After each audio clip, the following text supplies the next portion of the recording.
Bits About Home Matters by H, produced by distributed proofreaders by A, author, verses, and Bits of Travel, 1873 contents. Lowkey, Haters of Parents, Corporal Punishment, Yars, This Is Wild.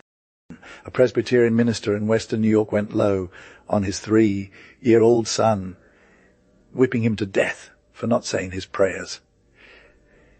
The little dude's fingers were all messed up. He was crying and screaming. Strong guys were hella shook when they saw the body. The Reverend dude was glad to go back to prison 'cause people were hella mad at him. When you think about it, every heartbeat gets a little sick. Know what I'm saying? People were all like, nope, and just cried.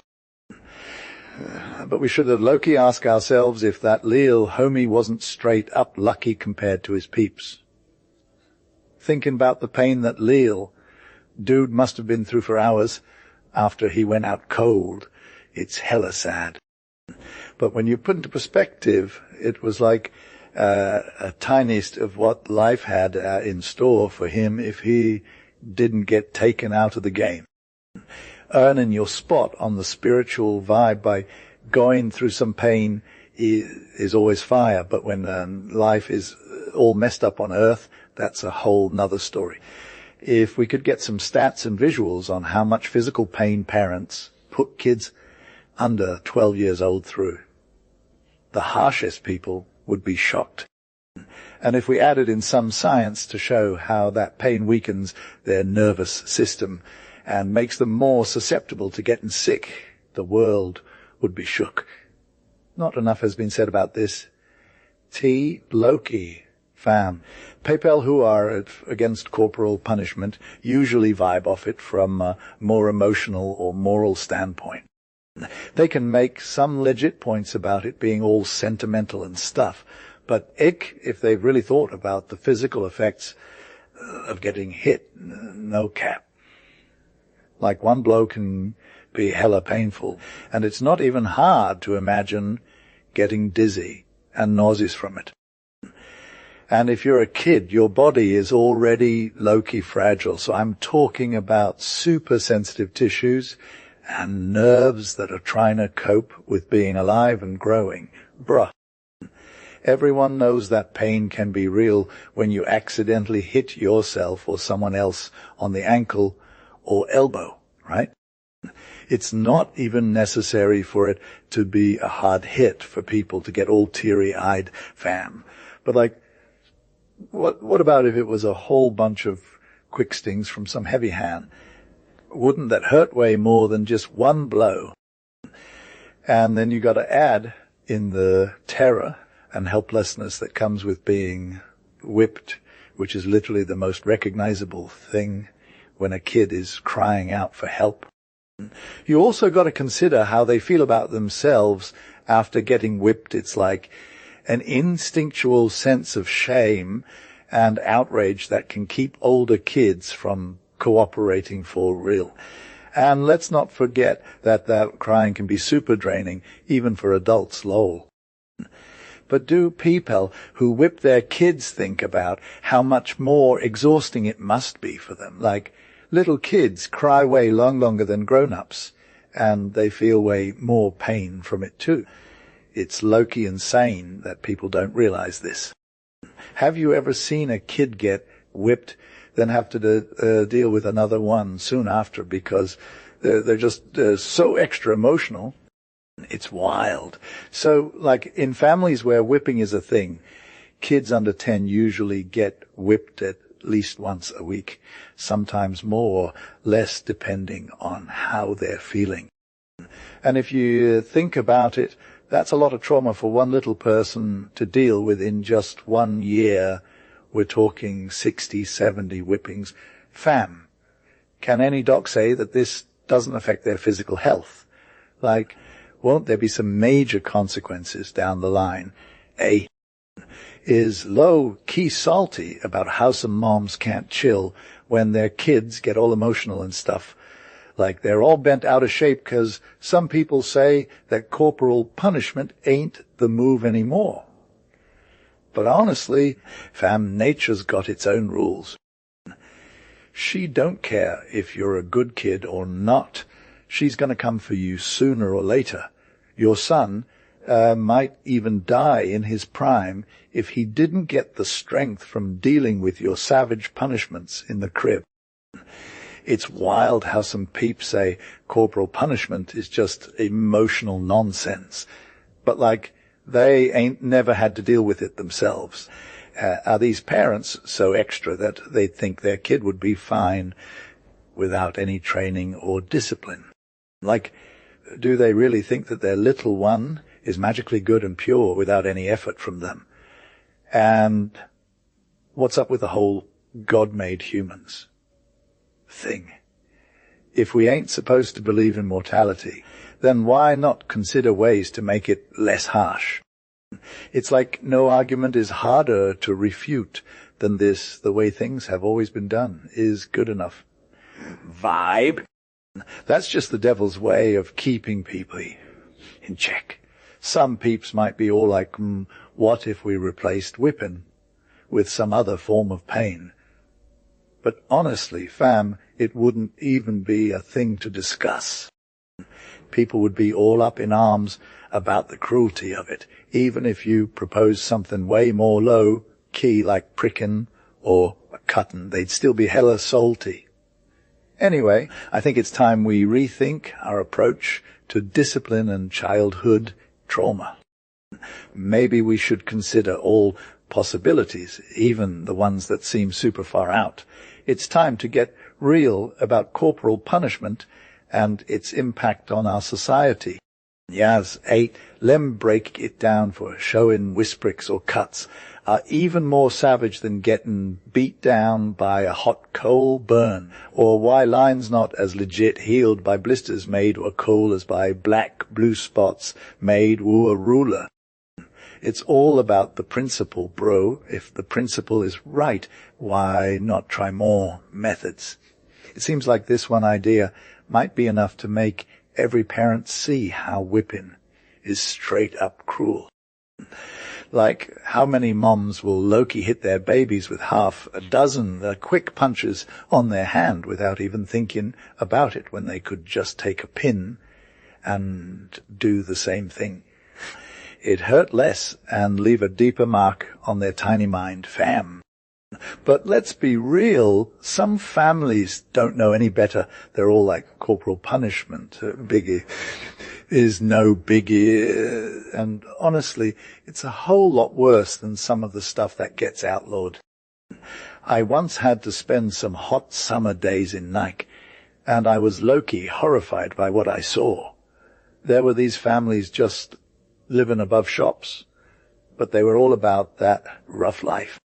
Every window was open, and you could hear every single sound, kids screaming, moms yelling, the whole 9 yards. It was like my heart was going to explode from feeling so bad for those little ones. And it wasn't just 1 or 2 blows near there. It was 10, 12, 20 quick hits that leave them screaming like their lives depended on it. The thing is, it's not just the kids who are suffering, it's the moms too, 'cause they're all tired and stressed out from working hard. And sometimes I'd hear yell at each other. It was so sad. These families might have been trying to make ends meet, but that didn't mean they should have to put their kids through that. Now, when you think about it, the law is supposed to protect us, especially little ones who can't defend themselves. I'm low-key still hearing those child screams in my head, and it's like, what's the deal? Shouldn't we be protecting our own humans before they become human-shaped bruises? And yeah, cartmen can get arrested for hurting horses, but when it comes to hurting kids, same diff, right? Hey? Is low-key salty about how some grown-ups are extra on their kiddos, like Webster's dictionary says inhumanity is straight-up cruelty, and cruelty is when a human being hurts another person on purpose. No cap. It's wild that some people don't even realize they're being inhuman, you feel. So, like, we got to protect ourselves from getting too salty about it, okay?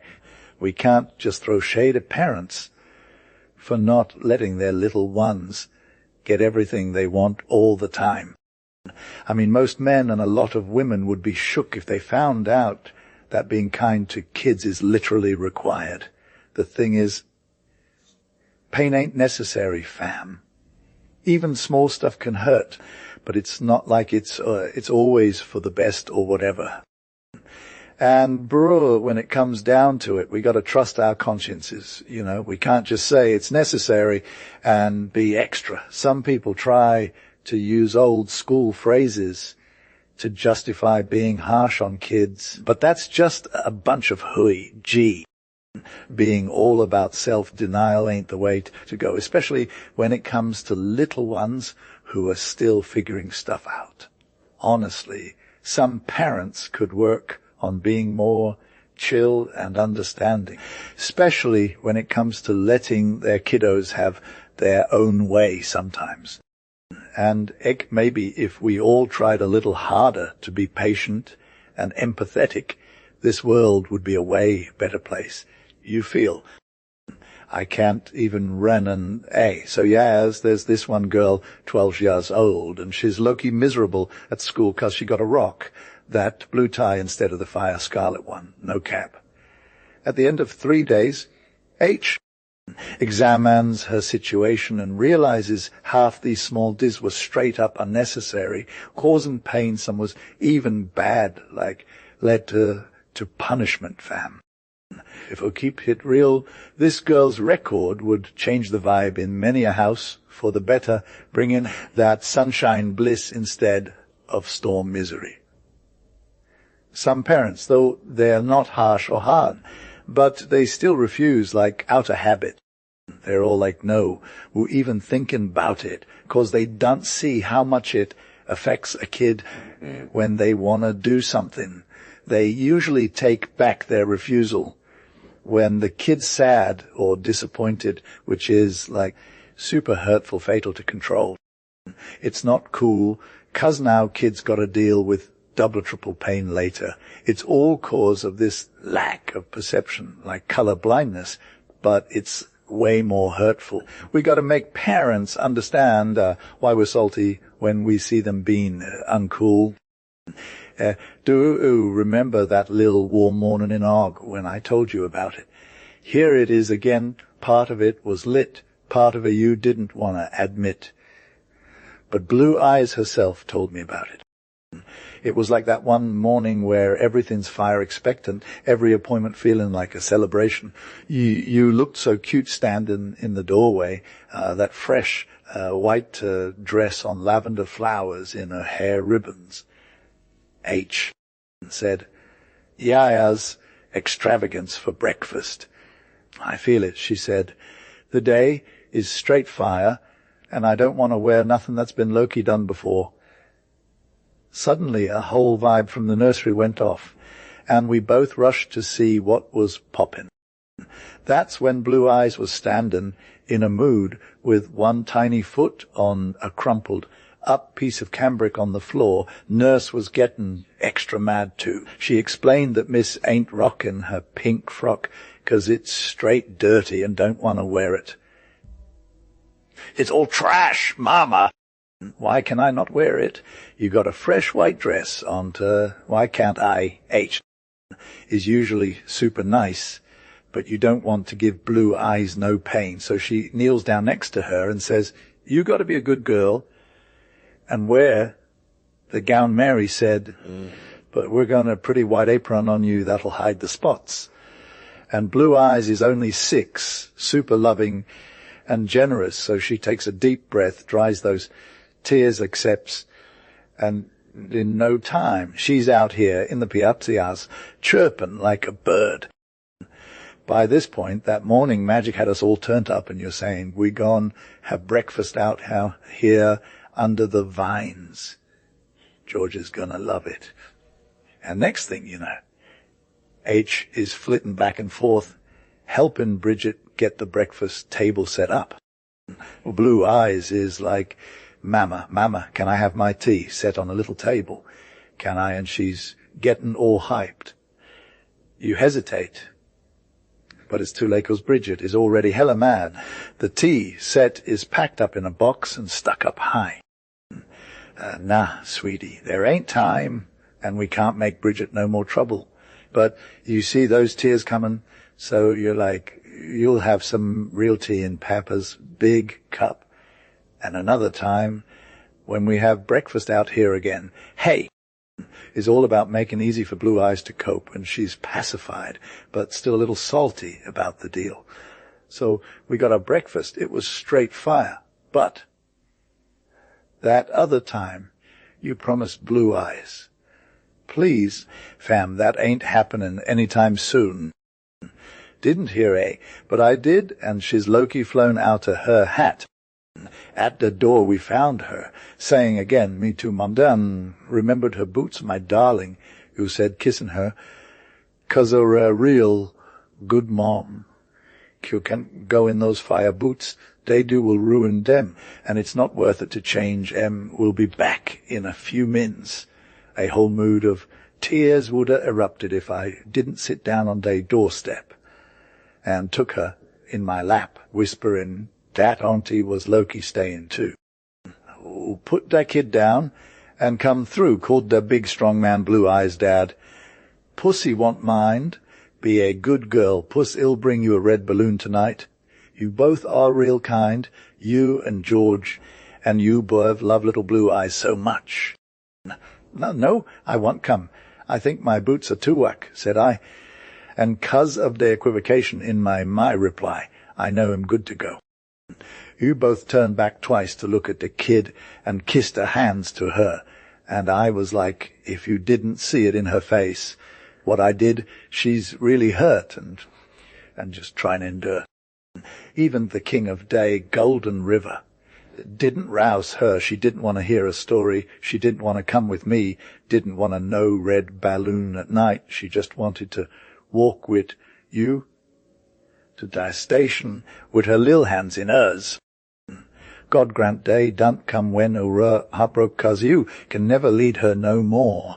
She's asked me some questions while were gone, which I remember you repeated to me. She asked if I didn't hate nice new shoes, and why little girls can't put on day dresses they wanna, and if Mama doesn't look good in that pretty white dress, and said that if she could only have her own tea set at breakfast, shiz would let me have my coffee in one of her cups. Gradually shiz gotten happier and started telling me about her great wax doll, which had eyes that could shut, which was kept in a trunk 'cause she's too lil now. But Mama said she would let her have it today. Did I not think so? Alas, I did, and I said so. In fact, I felt sure that it was the thing you would be sure to do, to make the day better, which had begun so sadly for poor little Blue Eyes. Window to the east, the H, sitting in that white dress, surrounded by them gay worsteds, looking like a sickening carnival of humming birds. Oh my God, how extra. I'm low-key impressed. Like, what's good? You said you were trying to make an Afghan and didn't want to touch your mending 'cause the morning was so fire, but was going to get cozy with them worsteds instead. Some time passed and we were sorting out the colours and contrasts, and I'm hella forgetting about the doll. Not so little Blue Eyes, though. I remembered later how she was all patient and stuff, waiting for a gap between our convo, 'cause she didn't want to break the law by interrupting with her eager, please, Ma, can I have my wax dolly? I'll sit right here with you and Auntie and not even hurt her one bit. Key, you're always trying to be that super kind mom, and you spoke like so soft and gentle when you replied. Oh, pussy, Ma's busy today.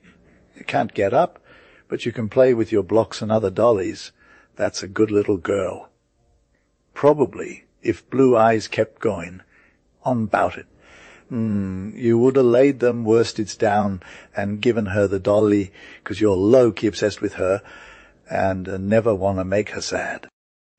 But neither me nor you was prepared for what came next.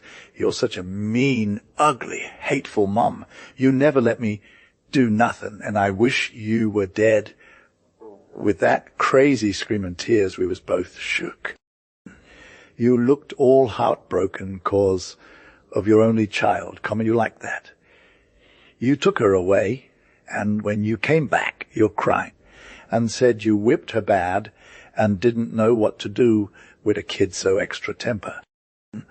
That outburst was wild, just 'cause I'd told her no plaything. That's hella crazy. Then I was like some words, and you thought they was unjust. I asked in what condition your own nerves would been by 10 o'clock if your hubby, who had that much better right to tell you no than you did, had instead of admiring that the white dress told you to chill up, or something about not putting it on, or having breakfast out on the piazza.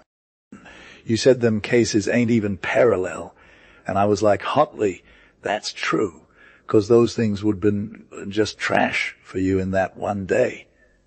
Hey, would have been low-key mad and uncomfortable, but for Blue Eyes, those red balloons were like totally iconic right now, making her feel like they'd never end and nothing better would ever come along. She cried herself to sleep and slept heavy till the afternoon. When her dad came home, you said she couldn't have that balloon 'cause she was super naughty. I've been wondering why she didn't cry again or look all sad when you took it away, and I'm like, what's good?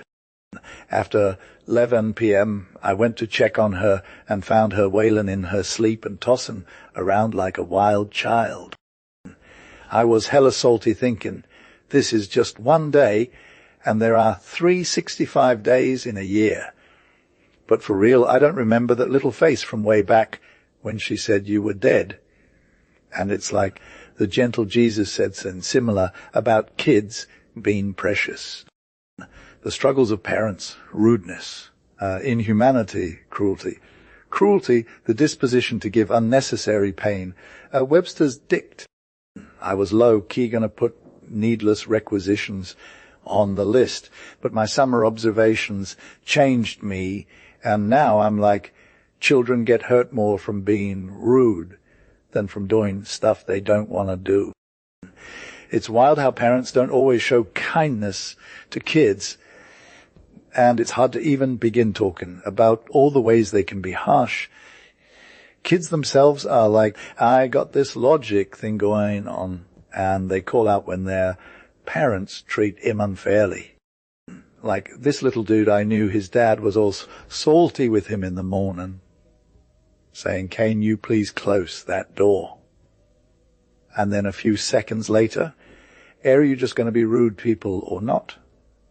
The little boy's like, I didn't get a good morning from you either. Then the kid got reprimanded for talking back, and it was all over in 3 minutes. The whole morning just went downhill because of that dad's thoughtless attitude. Was the door going to be closed more often? No. The lesson got lost because the pain messed with his head and he wasn't thinking straight. H was low-key getting arm around him. You know, that whole neck thing is wild, and was like, good morning, little dude. Then he's all hushed up in his ear. What should we do to make this forgetful Lil? Bro, remember not to leave that door open. Bruh. It's all about the cold wind blowing in on us. Can any words even cap the difference between being nice and being extra? Like every single day, H is being told in a super short and authoritative way to do or don't do these tiny things we ask older people for favors you feel. Can you close that window? Gee. Can I get that cricket plus? If you're comfy in this chair like you are in that one, I got you. Dude, your head is between me and the light. Can you move a lil? Wouldn't it be extra long for you to stop at the store for me? I'd really appreciate it, bruh. Most people's speech to kids is all about these polite phrases, but we find them being used in, like, super harsher ways. Fam. Go. Shut that window down, stat. Bring me that cricket, ASAP.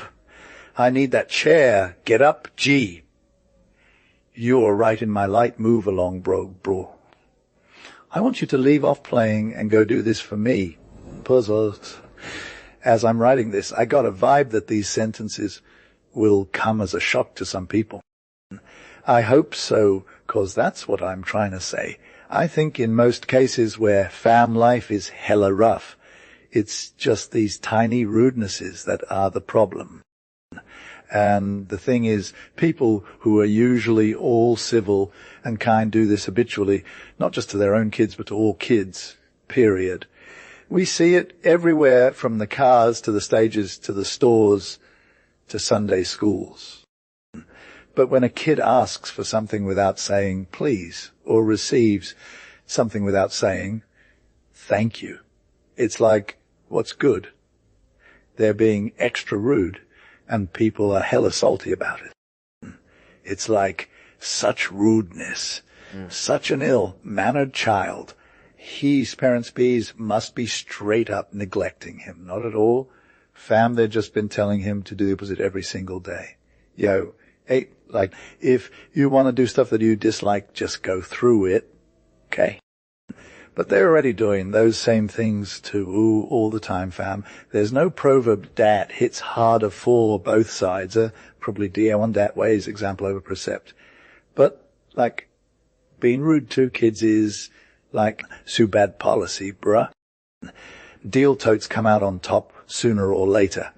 The average healthy kid's got a bias for good vibes. You feel they're all about that gracious life and kindness. In the long run, they'll probably have better manners than a dad. But, hey, we gotta think about the pain we give them when we hurt them tender feelings. That ain't nothing that can be fixed, gee.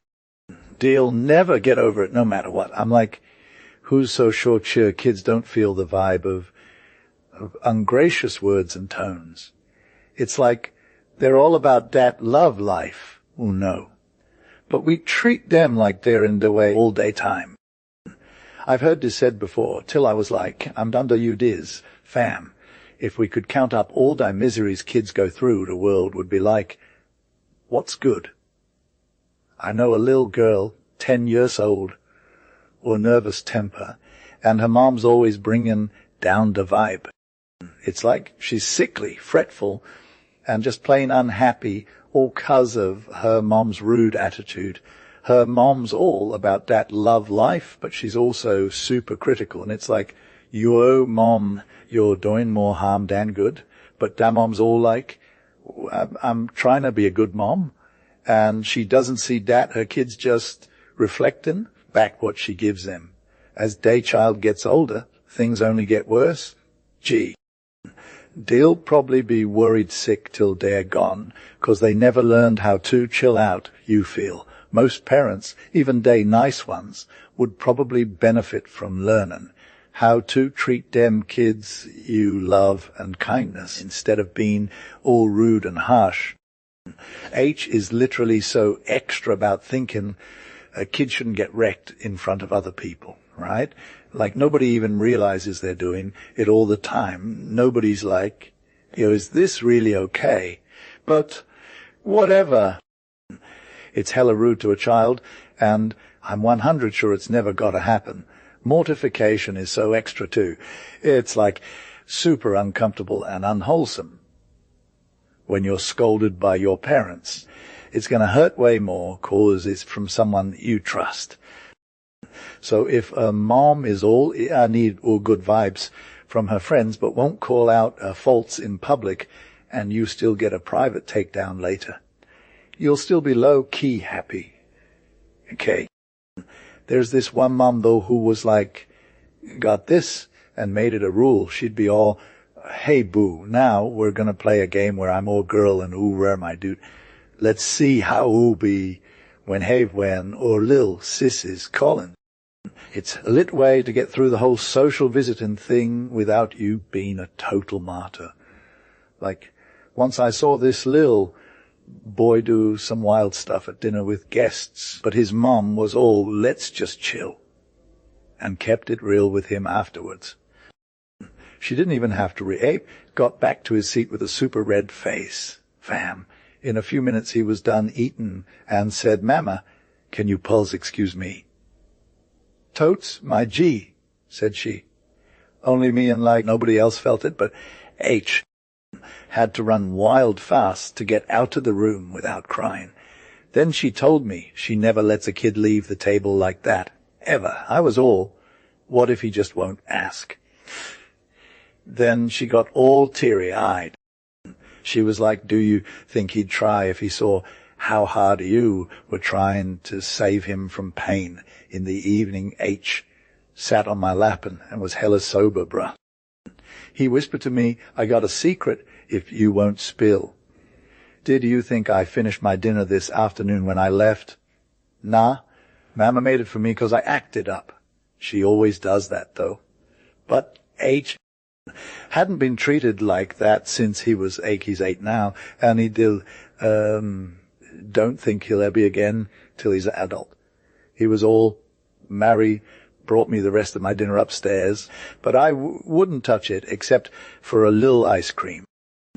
I felt hella bad about it, though. I'm low-key never forgetting this lesson from when I was 7, same as H.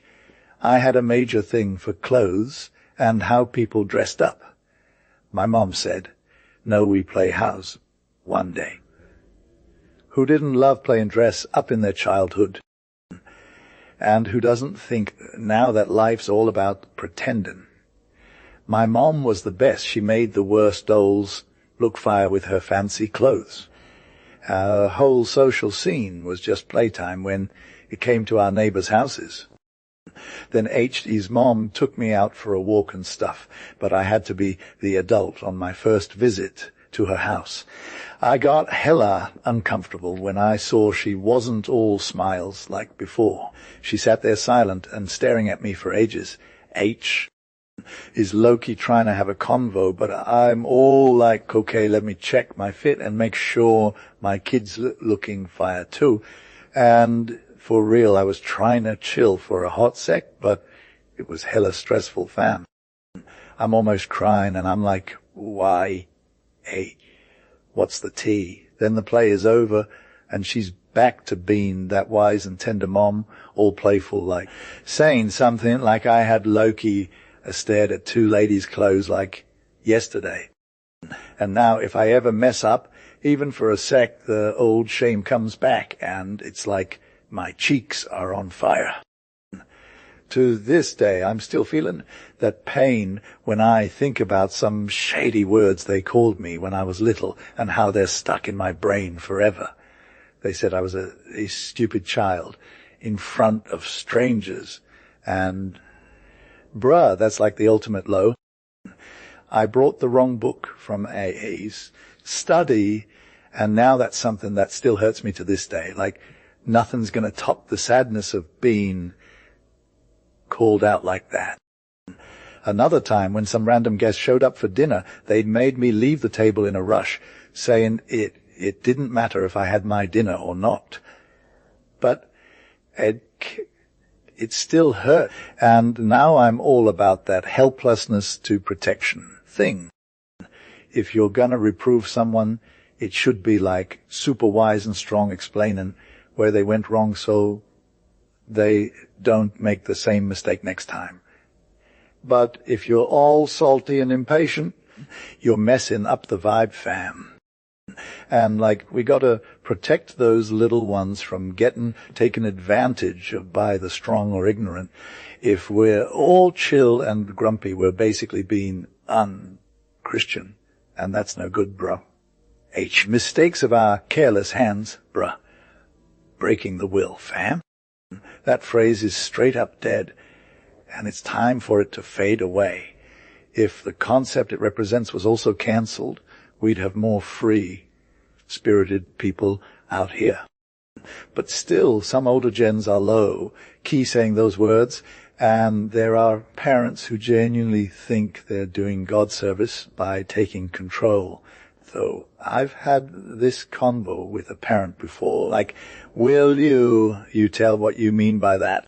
You don't literally mean what you say. I do. I mean, the kid's got to learn to submit to your will for real, so they can figure out what's right and live their best life. But is it just because it's your will that they got to yield? Like how the weak give in to the strong. Almost like matter giving into force. It's because you're the one who knows what's good for them and what's real. And they don't see. Hey. But that's a whole different vibe. They got to do the thing you tell M to do, 'cause it's right and necessary for their growth. You're like their guide on this wild road you've been on. And they ain't never been there yet. You got the knowledge, and you're here to help them level up. Yeah, that's what I meant. It'd be whack if kids thought they knew it all just 'cause they're young. We gotta break their wills from the get-go. But you just said it ain't about your will being stronger or anything. It's about sharing your wisdom and experience with them so they can grow, learn how to make decisions for themselves. This sounds hella suspicious, but the logic is hard to refute. And now we're stuck in this situation where parents got to resort to misquoting Bible texts that have been totally taken out of context. Children, obey your parents is like added with a because it's right clause, not because they're your fam. And spare the rod ain't just about slapping kids, it means punishment. We ain't told to raise kids who got no will but yours. We got to teach them how to navigate life and make choices on their own. Suppose a kid's will was literally broken.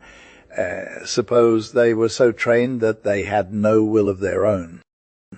Will but to obey H's parents, though. Like, what's good? Is this tiny human got no moves of its own?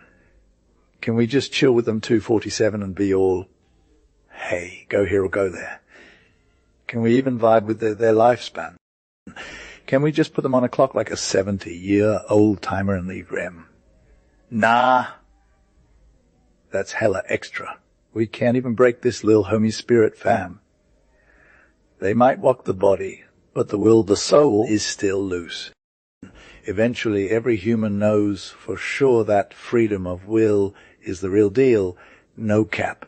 Nature got our backs and we're all about that liberty life. It should be a breeze like sunshine or something, but it's going to take some time, maybe through some drama and whatnot.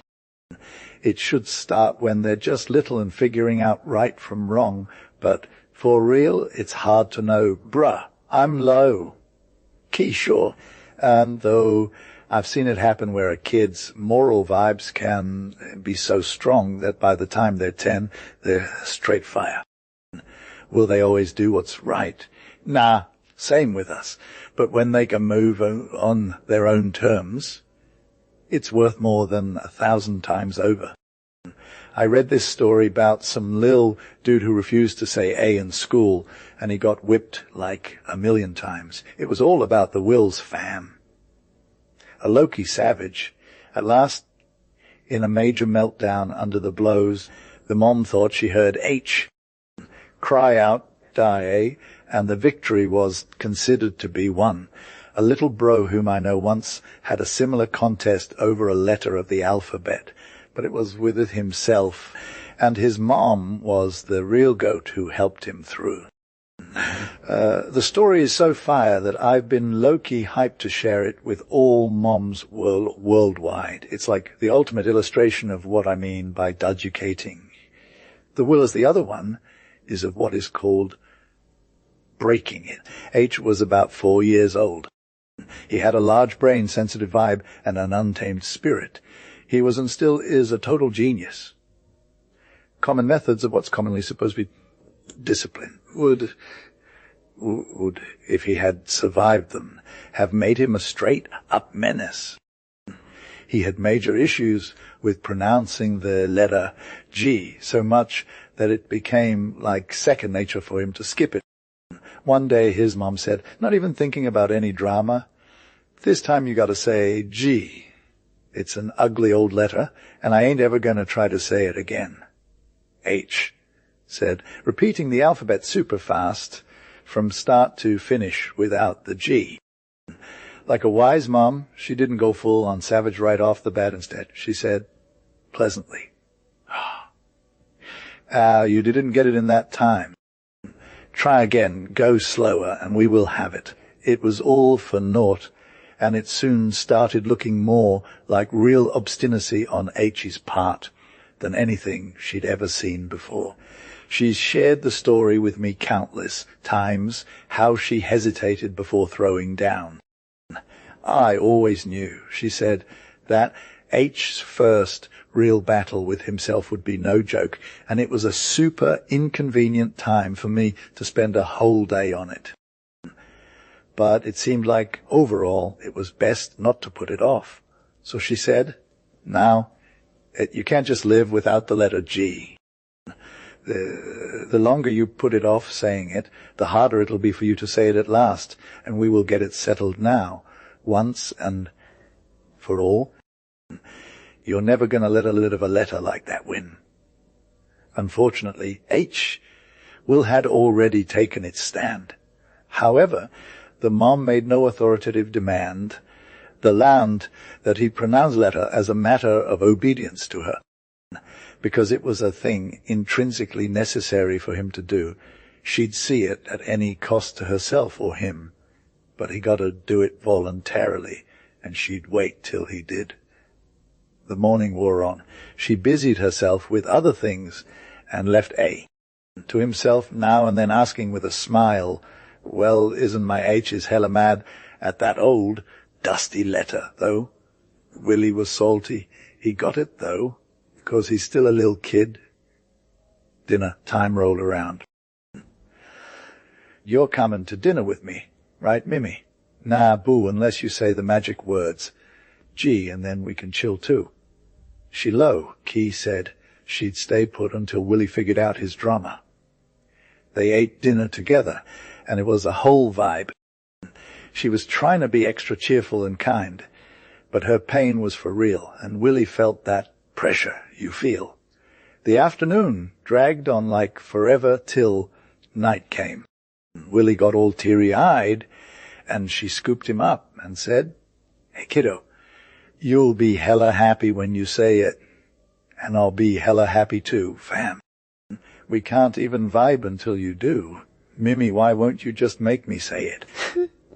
He said that a lot before it was all done. Because, "Sweetie, you got to put in the work yourself. I'm trying to help, but I ain't going to let you out of this room till you spill the tea, and even then, that's all I got. I'm just listening every sec, and if you say it in a whisper, I'll hear it. No cap." Bedtime rolled around, and Willie crashed hard. Next morning, when his mom opened her eyes, she saw Willie sitting up, staring at her like he was trying to tell her something. As soon as she woke up, he said, "Mimi, I ain't saying, and you know I'm not, 'cause you're a real one for playing with my feelings." Her heart took a hit, but she just went through the motions again. Willie cried some more. He didn't even eat breakfast, fam. He stood at the window, looking all sorts of down in the dumps. She tried to keep it 100, but she was feeling the pain too. Sometimes he'd ask for a toy or something, and she'd hook him up. But he couldn't play, 'cause his heart wasn't in it. She played it cool, acting busy with her sewing, but she was actually just as sad as Willie. Dinner came, and Willie said, "Mimi, this food is wok." She replied, "No way, boo. It's straight fire. It's just 'cause we're eating alone, and Papa's low-key crying downstairs too." At that point, Willie lost it, and he was hella crying, sobbing all over the place. I'll never see Papa again in this world. Then his mom broke down too, but she said, "Oh, honey, you will say it before tea time, and we'll vibe downstairs together. I ain't ever saying it till I die, gee." The second night was hella dark and lowkey scary, and Willie cried himself to sleep. His mama was lit, but she was also straight up sick from anxiety and being cooped up. But she never gave up. She told me that night she vowed that if it came down to it, she'd stay in that room with Willie for a month straight. The next morning, she hit him up harder than before. "Willie, bruh, you're not just a noob little dude. You're actually bad news. You're making everybody's life hella hard. Mama is hella sorry for you, but she's also hella salty. Mama will stay here with you till you say that letter, if it's for the rest of your life, but Mama ain't talking to you no more. She tried all day yesterday to help you out, and you was too extra. Today, you got to do it all by yourself, Puff." "Willie, are you sure I'll ever say it?" asked Willie. "Yes, lil homie, I got faith in you. You'll say it someday or other." "Do you think I'll say it today?" "I don't know. Gee, you're not as strong as I thought you were. I was hyped you'd say it yesterday. I'm low-key worried you got some hard work ahead of you." Willie begged her to ghost him and leave him alone. Then he asked her to shut him in the closet, like that wouldn't make him a better dude. Every few minutes, Willie would come and stand before her, all serious, like, "Are you sure I'll say it?" He looked hella pale, almost like he had a legit meltdown. No wonder, though it was like the whole battle of life at 4 years old. It was late in the afternoon on this third day. Willie had been sitting in his little chair, staring down at the floor for so long that his mama was almost shook. But she didn't want to say nothing, 'cause she felt like the crisis point had hit. Suddenly he stood up and walked towards her with all the confidence of a G. It was like he owned the room. She says there was something in his face that day, and it's still killing me to think about. "Mama?" said Willie. Said his mama, shaken so hard she could barely speak. "Mama?" repeated Willie, loud and clear. "J." And then he burst into a fit of crying, which his mama had to work hard to shut down. It was done. Willie is now 10 years old, and since that day, his mama has never had another beef with him. She just lets him make the decisions, like, "Willie, I think this, or they'll be better." His self-control and gentleness are fire, man. It's like he found a way to balance childlike simplicity and pure innocence with some real manhood. It's wild to see G seen equaled. For a few days H went about the house, low-key yelling, "G," at the top of his voice. He was hella asking playmates if they'd say G, and who showed them how. For years he used to always allude to the affair, saying, "Do you remember, Mama? That wild time when I wouldn't say G." He always went with wouldn't in speaking about it. Once when he was sick, he said, "Mama, do you think I could have said G any sooner than I did?"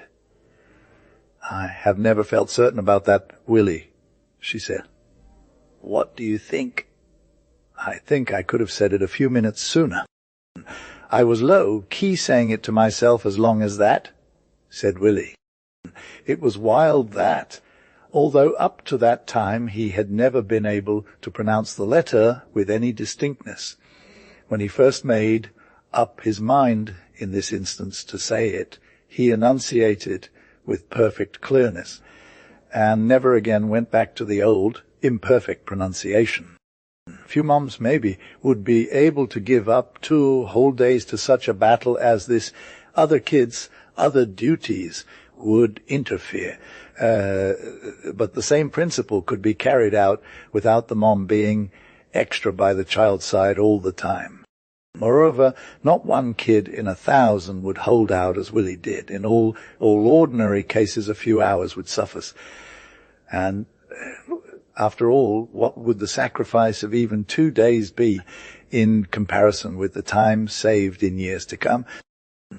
If there were no stronger motive than one of policy, of desire to take the course easiest to themselves, moms might well resolve that their first aim should be to educate their children's wills and make them strong instead of to conquer and break them. The reign of Archelaus. Herod's massacre had, after all, a certain mercy in it. There were no lingering tortures. The slayers of kids went about with naked and bloody swords, which moms could see and might at least make an effort to flee from. Into Rachel's refusal to be comforted their need enter no bitter agonies of remorse. But Herod's death, it seems, did not make Judea a safe place for babies. When Joseph heard that Archelaus did reign in the room of his father, Herod, he was afraid to return thither with the infant Jesus, and only after repeated commands and warnings from God would he venture as far as Nazareth. The reign of Archelaus is not yet over. He has had many names and ruled over more and more countries, but the spirit of his father Herod is still in him. So, day his power is at its zenith. He is called education, and the safest place for the dear holy children is still Egypt, or some other of the fortunate countries called unenlightened. Some years ago there were symptoms of a strong rebellion against his tyranny. Horace Mann lifted up his strong hands and voice against it. Physicians and physiologists, came out straight up and got real about how much their people were being held down. They dropped some stats that no one could argue with, you feel. Thomas Wentworth Higginson was low, a poet with words that shined like the Damascus blade man. He wrote this article for Atlantic Monthly, called The Murder of the Innocents, that we wish everyone in the US had to read. There were some changes made to school orgs cause of these protests, and they did get some ventilation improvements in their schools. But, it's still hella whack. The superintendent of public schools in Brooklyn said that kids are being crammed into one room for way more people than the space can handle, or stuck in dark, sketchy classrooms with bad air quality. But, let's talk about how much these schools are pushing these little ones to learn. It's low-key, murderously strict taboo. They replace 2 3-hour sessions with just 1 5-hour session. But it's still hella demanding. There's no time for studying in school, and they gotta do all their work at home, too. When is your little boy supposed to get that homework done? Not in the morning, 'cause school's over by 2 p.m. And even if he lived close enough home before dinner, which ain't nobody's problem anyway, the early time the bam for outdoor play after dark. That's not even a real life fam. Ask any farmer how their animals would grow if they only had 2 hours of freedom each day, and they'll tell you it ain't pretty. But here's the thing, American mamas care way more about them grades than our kids do, and that's messed up. Is Loki hella tired and frozen? He ain't feeling studying at all, right? It's 6 o'clock, and he's finally getting it together. You're putting in way more work than him, and it takes half an hour to even get one lesson down. Then comes tea time, and another 30 minutes or so later, you got to learn some more lessons. He's sleepy and depressed, fam. Awards that were easy peasy for him in the morning are now just out of his reach. You're low-key getting impatient too, At 8 o'clock he's crashin' out to bed, his brain is all wired up and worn out, not exactly primed for some quality zezes, and he's stressed about missin' the next day's recitations. And this is just one of like 216 days in a school year, bro, all of which are gonna be lowkey or hella stressful. We saw this lit scene where 4 little kids are chillin' around the library lamp trying to cram some last-minute learnin' into their schedule so they can get ready for bedtime story time. The 2 older ones were struggling with a long spelling lesson. The third all's getting an geography on them with capes and promontories and that, and the youngest was working on his primer like a boss. But no matter how hard they tried, bedtime came first, bruh. The little geography student had been gazing blankly at her book for a hot sec, and she just gave up and said, "I don't even care. I'm straight up sleepy." The older ones were all sad and whatnot, and we're all like, "There's never going to be enough time, fam. We'll just have to deal with it tomorrow night." But the next morning, it was like a whole new level of pitiful. The little dude who's 7 was trying to do some math on this tiny piece of paper and pencil, and his dad was trying to break it down for him in like 2 seconds before breakfast. It's wild how whack that system is for your body. Man, Cole Higginson said something real about it, but we ain't getting into all the deets here. Just know it's straight up killin' mental growth and nature's laws of learnin', fam. H schedule is straight fire, fam. This I'm low-key good at, he said. He can barely grind 6 hours a day. If H's estimate is hella accurate and 5.5 hours the max for an adult's workday, it's wild that even that might be too much for some youngin'. According to Dora Ray's report from Providence Insane Hospital, it's straight up savage to think a kid's brain can handle as much work as an adult's. It'd be what to deduct less than 30 minutes from A's estimate, bruh, 'cause even the oldest kids in high school need like 5 hours of real mental effort, and we gotta reduce that for younger pupils way more. But H is not the only one with their opinion. Let's ask the physiologists. So said Horace Mann before us, back when he was low, key trying to build the Massachusetts school system. He asked docs in 1840 and printed their answers in his report. Woodward from Worcester said kids under 8 shouldn't be stuck inside for more than an hour at a time or 4 hours a day max. James Jackson from Boston was all about giving young kids like 4 hours of schooling in winter and 5 in summer, but only 1 hour at a time, no cap. Detus G. Howe broke down the whole thing and said kids under 8 shouldn't be stuck inside for more than 30 minutes.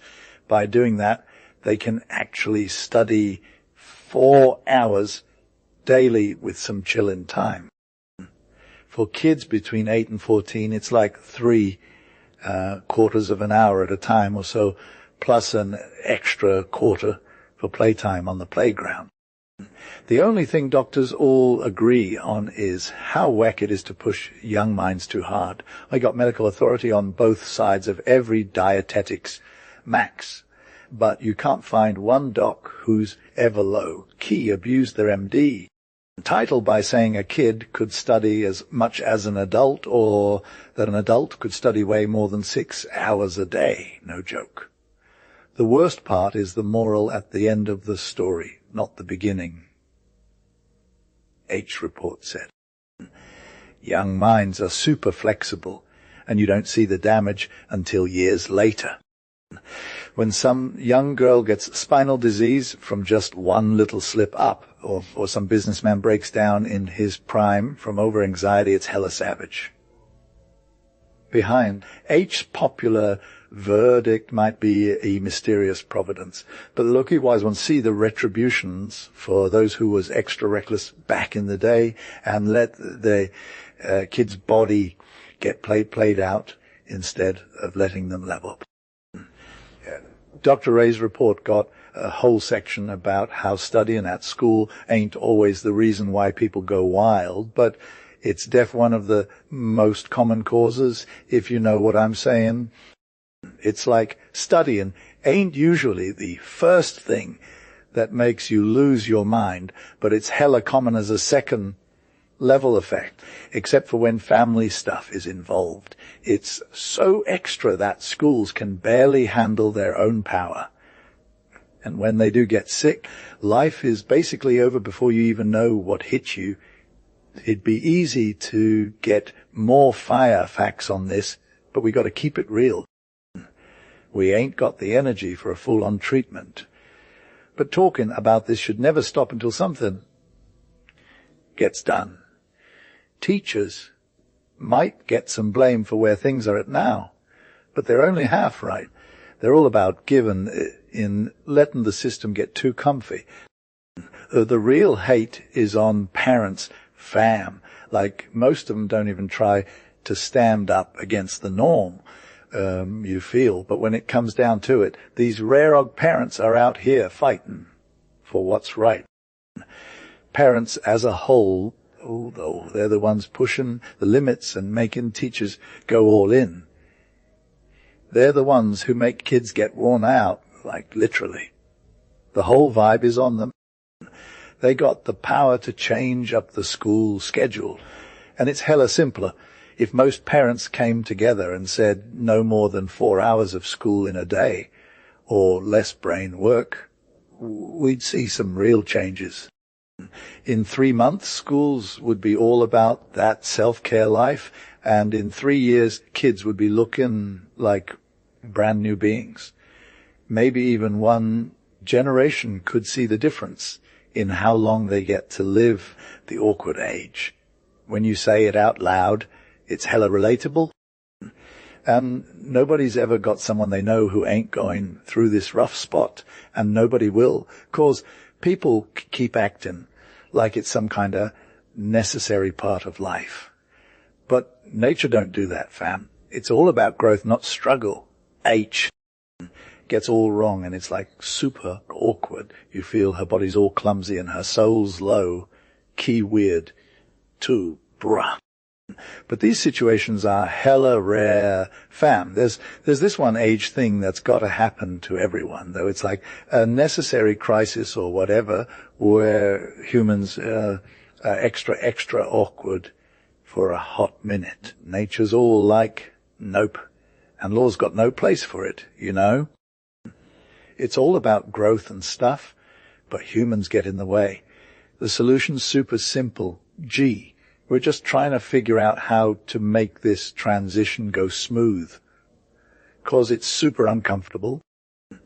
It's like between childhood and adulthood. Bro, we got to navigate that awkward in between. We need a name for this thing too, 'cause it's real and all that. Maybe H can find something on Duchelu. But for real, this is some serious tea. So what's the deal with the kid and the adult? What do they lose and gain, fam? It's like they got to find a balance between being young and wild, or old and responsible. And when you're stuck in that middle ground, it's all just straight up awkward. The kids were all overlooked, contradicted, snubbed, whipped, etc. But not always obvious. They knew they were in for it, though one burn and you're good, fam. But when the adult finally gets recognized as like a real person, they ain't getting none of that stuff anymore. They grow up, adjust their vibes, and become all chill and polite. Okay? But then there's this other life where we got to be good manners too, while still figuring it out. What genius could possibly handle both, though? Your son comes into the room looking all confused, like he's in pain or something, 'cause he don't know if he's a dude or a kid yet. And when he sits down, it's like he's all stiff and stuff, thinking maybe there's some reason why he can't be himself, you feel. Aish was low key, talking about how turn up some people get when they're 14 and people are all civil to MBC. They think they're all grown up. But really they're just trying to figure stuff out. Like, I knew this girl who was super smart, but at home she was hella shy and awkward, but then she'd go out with her fam and be all confident and whatnot. She once told me, I'm so turn up when I'm away from home. People think I'm all grown up because I'm tall and they're all cool to me. But for real, also knew this dude who was like 25, but still got major anxiety talking to strangers or with his own fam. He'd stutter and be all awkward, and he thought he'd never get over it. He said being snubbed by his mom's crew when he was between 14 and 20 was super rough, and even though he knows people are cool to him now, that old energy still lingers. Something's lost that can't be gotten back, and it ain't just him. Found everybody's poorer for life 'cause of those unkind days gone by. This is why the awkward age is a real thing. And if you don't like it, that's okay. H got your back. Everybody knows in their fields that what people change physically ain't what's causing all the drama. It's that feeling not belonging anywhere. Never knowing how others will react, being too scared to speak up or shut up, and getting wrecked by a diss or censure. It's hella scary, even thinking about it. They're to be treated like kids or adults. Bruh, if we make a rule where kids are always low, key treated like adults, then this weird age thingy just disappears. There's no way there's going to be a crisis of adjusting social vibes. It wouldn't even make sense to explain that to a youngin. Sometimes you see a young dude or dudette who's never knew what they're missing. Usually only kids and plow are all about how rare that is. I know one like that, though. And he's 16 feet tall, but his hands and feet are way bigger, and he comes from a fam with strength, but not much swag. But his vibe is always chill, gentle, composed. It's like the ultimate example of being a calm, cool young adult, you feel. People say, how trippy, because he never had that awkward phase or whatever. It would have been even weirder if he did. Neither his dad nor mom ever went out of their way to be extra rude or anything in their interactions with him. They always stuck to the basics of being nice and respectful, just like they are with other PL. He's only ever known that one good energy since he was a baby, and it's made this pure, strong soul grow up in peace. We're all supposed to be kings and priests if we choose, and life is all about being chill and pleasant. But we got to get there first when we become more chill and easy to talk to. I'm low-key obsessed. I think that she was married to this dude who's like super poor and works as a priest or whatever, and he must be hella good at keeping people's souls in check. The kids, two boys and two girls, were all under 12, and the youngest one couldn't even speak properly. They had just got back from a sick trip to the mountains and were hyped about seeing all these lit sights with this major enthusiasm that was super envy worthy. I'm talking word for word record would do them justice, but like no description could even touch how smooth, pleasant, and hella fun it was. No interruptions, no drama, just pure vibes. The mom was low-key the real MVP, though she was all about it with this equal interest and eagerness that made her look like an older sis, not a mom at all. There were these times when A had to tell them no and ask for favors, especially from the oldest boy, but this little dude could have done it way more extra than anyone else. His little sis Annie was hella extra too. She was like, giving me the orange is so nice, but then takes the smallest apple instead, and her bros are all about it. Then there's this whole thing where H says he doesn't want a bite of their food, and they're all about feeding him like a king, trying to out-munch each other. But Annie gets all sneaky and trades some orange peels for bites out of her brother's cheeks. I'm watching this whole scene, and she starts thinking I want a taste too. So she offers me some of her orange. We had to wait at this station for 2 hours.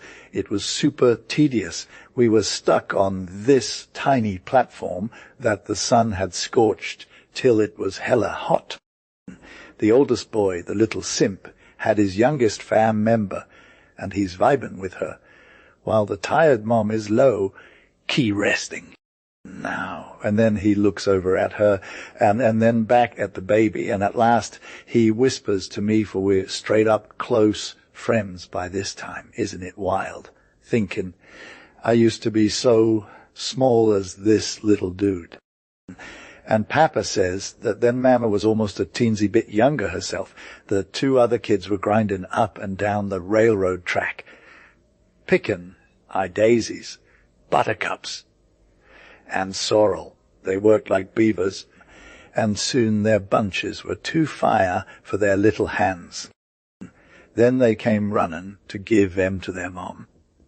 Oh dear, I thought, how that poor, tired woman is gonna hate opening her eyes. And she's never got those great bunches of basic flowers, in addition to all her bundles and bags. I was hella wrong. Oh, thank you, my babies. How kind you were. Poor little flowers, how thirsty they look. If they will only try and keep alive till we get home, we'll make him super happy in some water, won't we? And you'll put 1 bunch by Papa's plate and 1 by mine. The wary little kids stood there looking up at her face while she talked, their hearts thriven with compassion for the droopy flowers and with delight in the giving of their gift. Then she took great trouble to get a string and tie up the flowers, and then the train came, and we were wearing along again. Soon it got dark, and little Annie's head nodded. Then I heard the mom say to the oldest boy, "Dear, are you too tired to let little Annie put her head on your shoulder and take a nap? We'll get her home in way better shape to see Papa if we can manage to give her a lil sleep." How many boys of 12 hear words like these from tired, overburdened moms? Soon came the city, the final station with its bustle and noise. I lingered to watch my happy fam, hoping to see the dad. "Why Papa isn't here?" exclaimed one disappointed little voice after another. "Never mind," said the mom, with a still deeper disappointment in her own tone. "Perhaps he had to go see some poor dude who's sick." In the hurry of picking up all the parcels and the sleepy babies, the poor daisies and buttercups were left forgotten in a corner of the rack. I wondered if the mom hadn't intended this. May I be forgiven for the injustice? A few minutes after I passed the little group standing still just outside the station and heard the mom say, "Oh, my babies, I forgot your pretty bouquets. I'm so sorry. I wonder if I could find game if I went back. Will you all just stand still and not stir H when to leave from this spot?" "Oh, Mama, don't ghost. Don't ghost," cried all the kids. "I got you. I'll cop you some more," said A. "I saw you had foraged them, and I low-key took them as a reminder of you and your fire squad fam." She blushed hard and looked hella confused. She was totes not used to people and super shy with anyone but her peeps. However, she thanked me sweetly and said, "I'm so extra about it. The kids took a major vibe to get them, and I think they'll revive in water. They can't just be gone." "They'll never lowkey die," said A. with an emphasis that went from my heart to hers. Then all her shyness dissipated. She knew me, and we gave each other the squad hug and smiled into each other's eyes like totally in sync as we parted ways. As I followed on, I heard the two kids who were walking behind saying to each other, wouldn't that be a major fail? Mama liked them so much, and we never could have cupped for so many again. OS. We would to next summer, said the boy, low-key confident. They're deaf sure of their next summers. I think all 6 of those souls, kids, mom, and dad. Maybe some of the little hands have already picked their last flowers. Nevertheless, their summers are totes fire.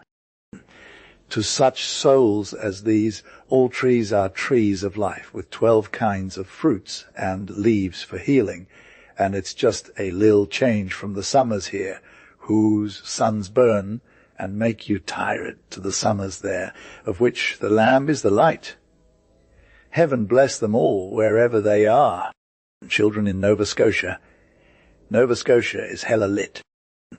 Instead of the stones that are what strangers chiefly expect at her hands, she gives us a wealth of fertile meadows. Instead of stormy waves breaking on a frowning coast, she shows us smooth basins whose shores are soft and wooded to the water's edge, and into which empty wonderful tidal rivers, whose courses, where the tide water has flowed out, lie like curving bands of bright brown satin among the green fields.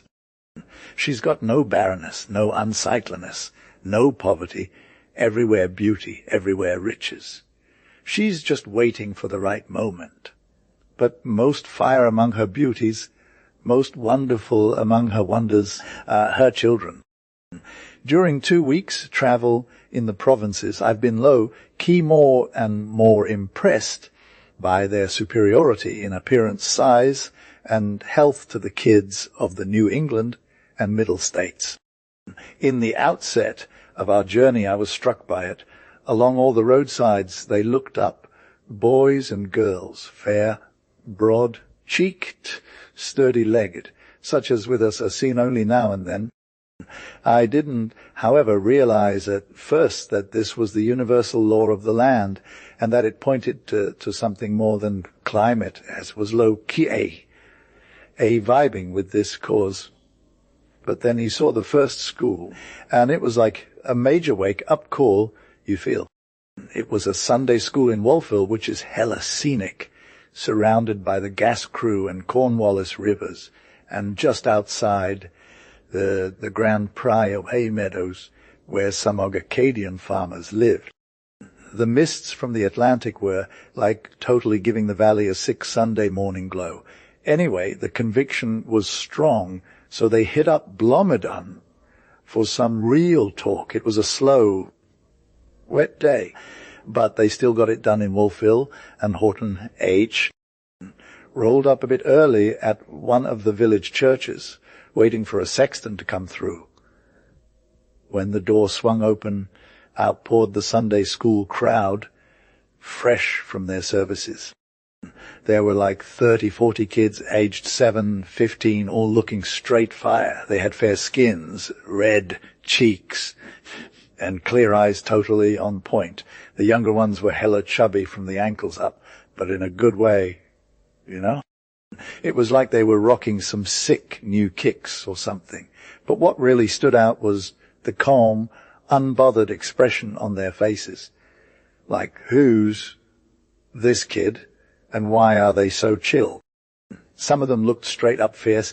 Even at 11 or 12, I mean, those shoulders were broad, but still had that pure, childlike energy going on. The girls were low, key killing the game too, looking like total women at 10 or 11. They were all about that calm and collected vibe. The majority of their eyes were blue with ash, brown hair, that French blonde cendrillon look was poppin'. But there was one kid who looked hella under the weather lane, even.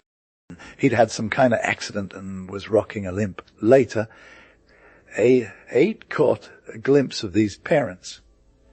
They were all straight and broad-shouldered too.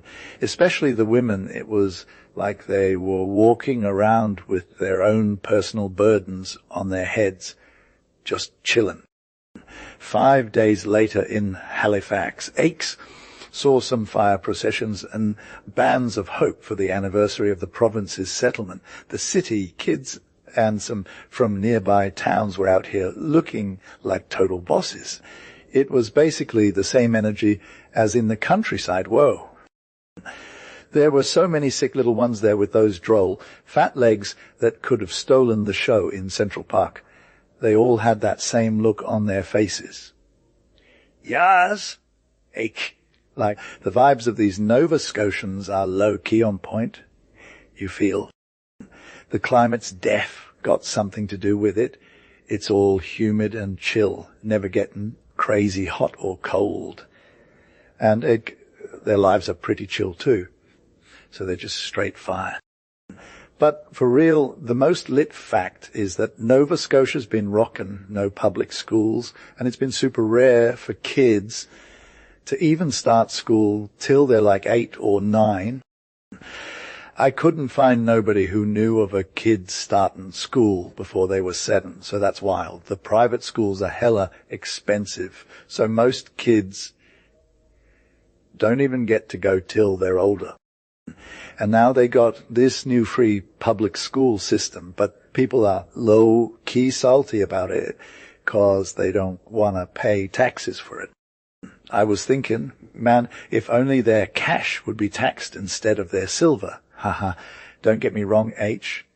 I'm not saying that Nova Scotia's schools are better than ours or anything.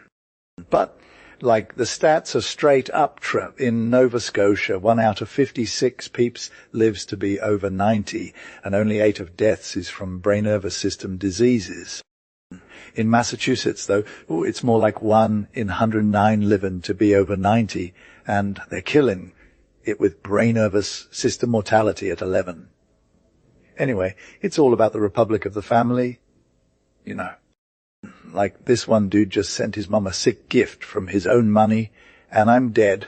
Have ever seen. H is low, key shook by feelings of pure respect for her from keeping it real about how she's been running her mom game for like 20 years. No cap. She's always felt like she owed the world a deep explanation of her divine parenting skills to share with other moms so they can get that same source for their own kids. But one of her first principles is hella key to understanding why she never forced anything on her boys just 'cause she was their mom. She told me straight up that she never once, not even when they were little, tried to dictate what they had to do or say because she said so. Like most parents would be all, why can't you? And the kids all, why must I? But H's approach is way more turned. She said something like, he ain't got time for that. And honestly, it's a vibe that's super rare in parenting. This whole, because I'm your mom, thing is hella problematic. Like, we're so used to just assuming that our parents have the final say, that we forget that it's actually a privilege and not a right. It's wild because most of us don't even think about it until we see how messed up it is when we realize that we got to take responsibility for creating this tiny human being. It's like, imagine if you were 6 years old and strong enough to whip your dad Eck, how that would go down. But for real, the fact that we get to decide what our kids have to do is wild. It's like we're basically saying that just because we're their parents, they got to follow us no matter what. And when you think about it like that, it's actually kind of messed up. We're talking about creating a whole human being who has the chance to live their best life. And we're treating them like we own them or something. It's time for us to rethink this whole because I'm your mom thing and start prioritizing our kids' actual needs instead of just trying to get what we want. Ake knows right now. Like controlling our own vibes is key, you feel. It's all about setting our own goals and shenanigans instead of letting them dictate ours. We should be the law, fam, making our own moves without worrying about what others think.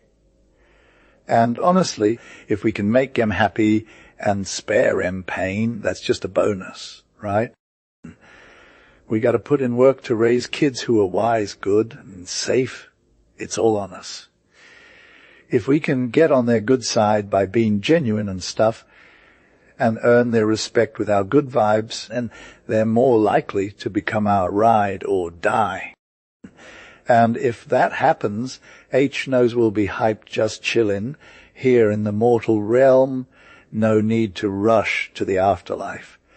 But all this ain't about authority. It's about influence, you know.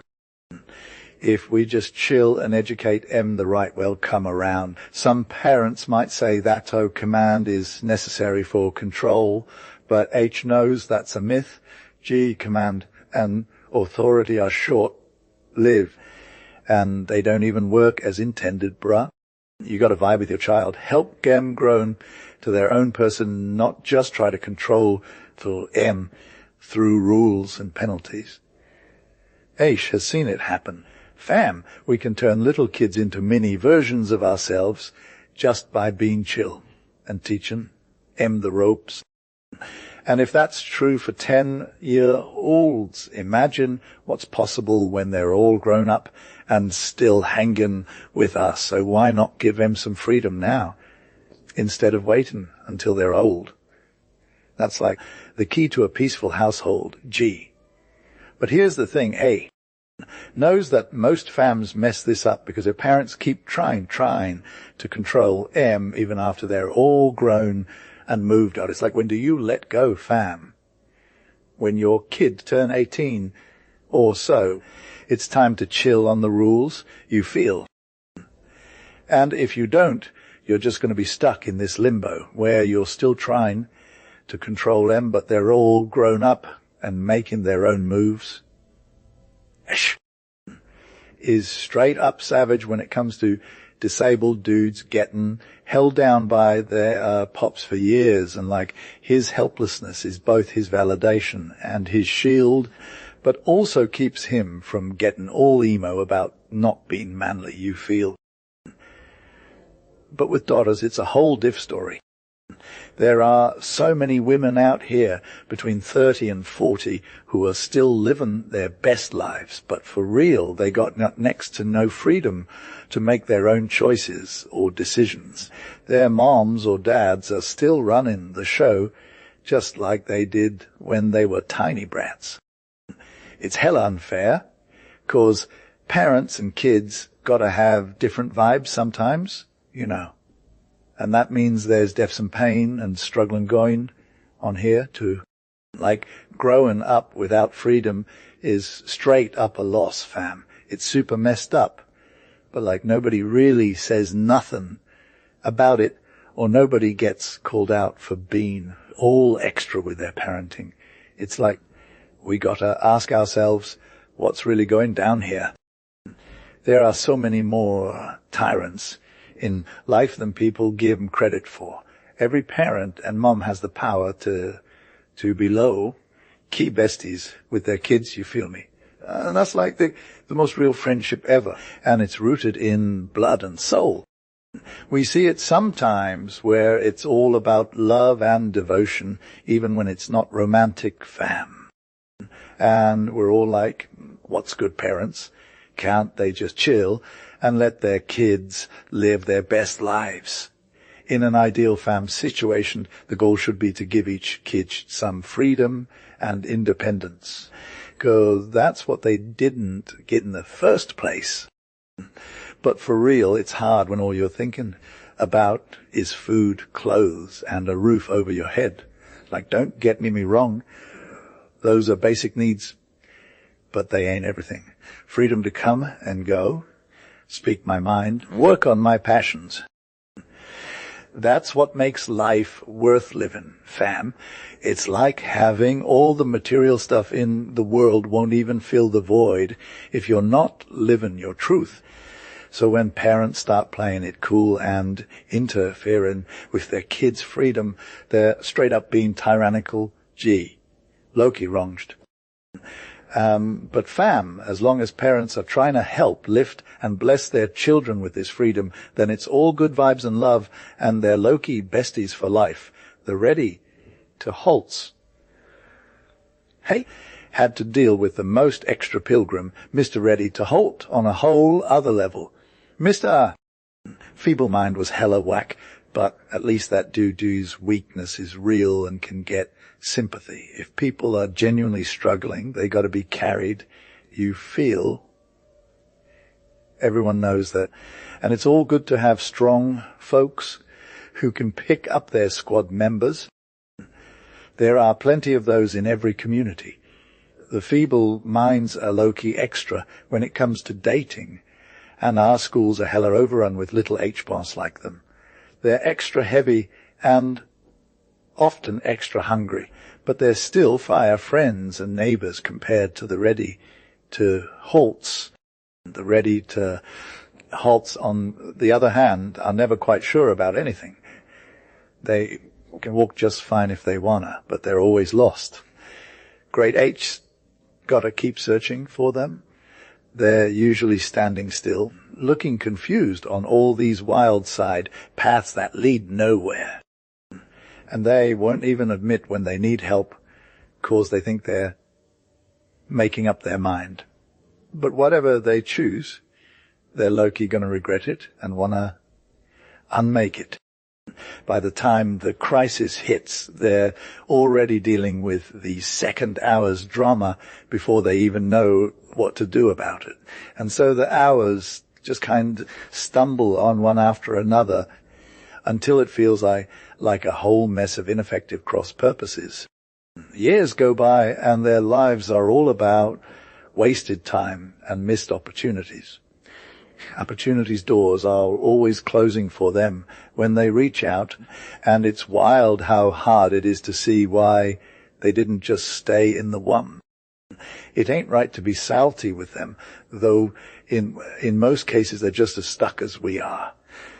From birth till maturity, they've been treated like fragile babies, so their muscles can't even get a chance to grow strong.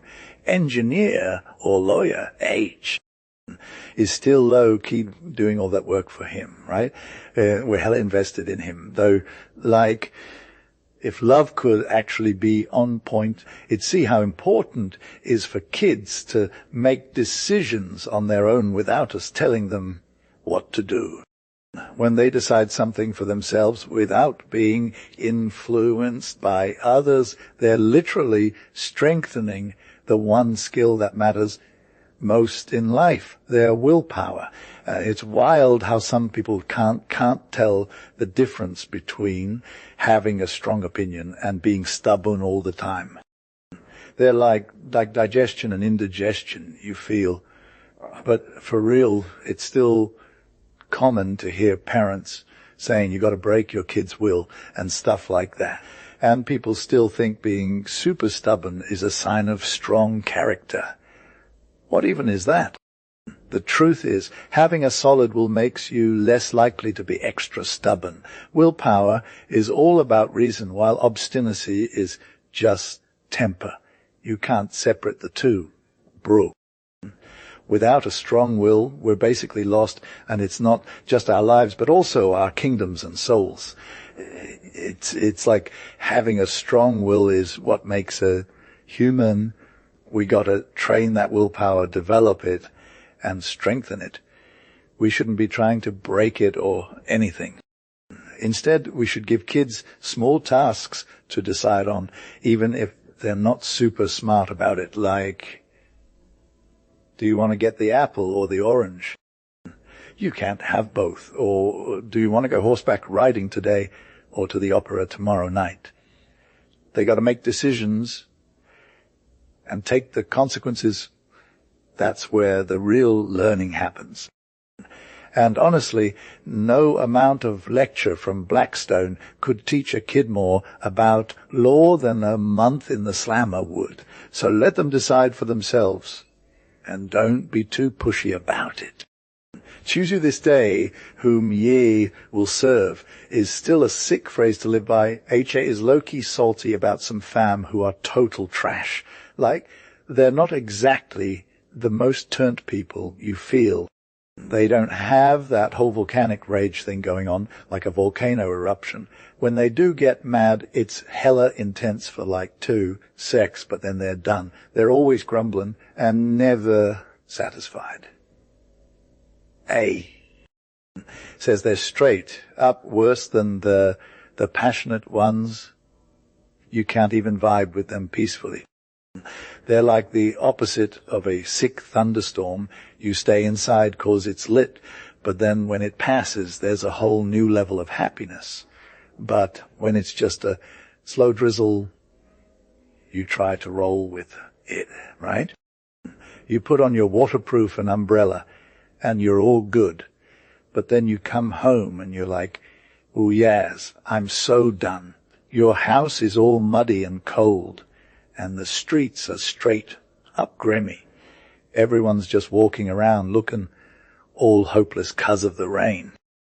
And inside it's just meh.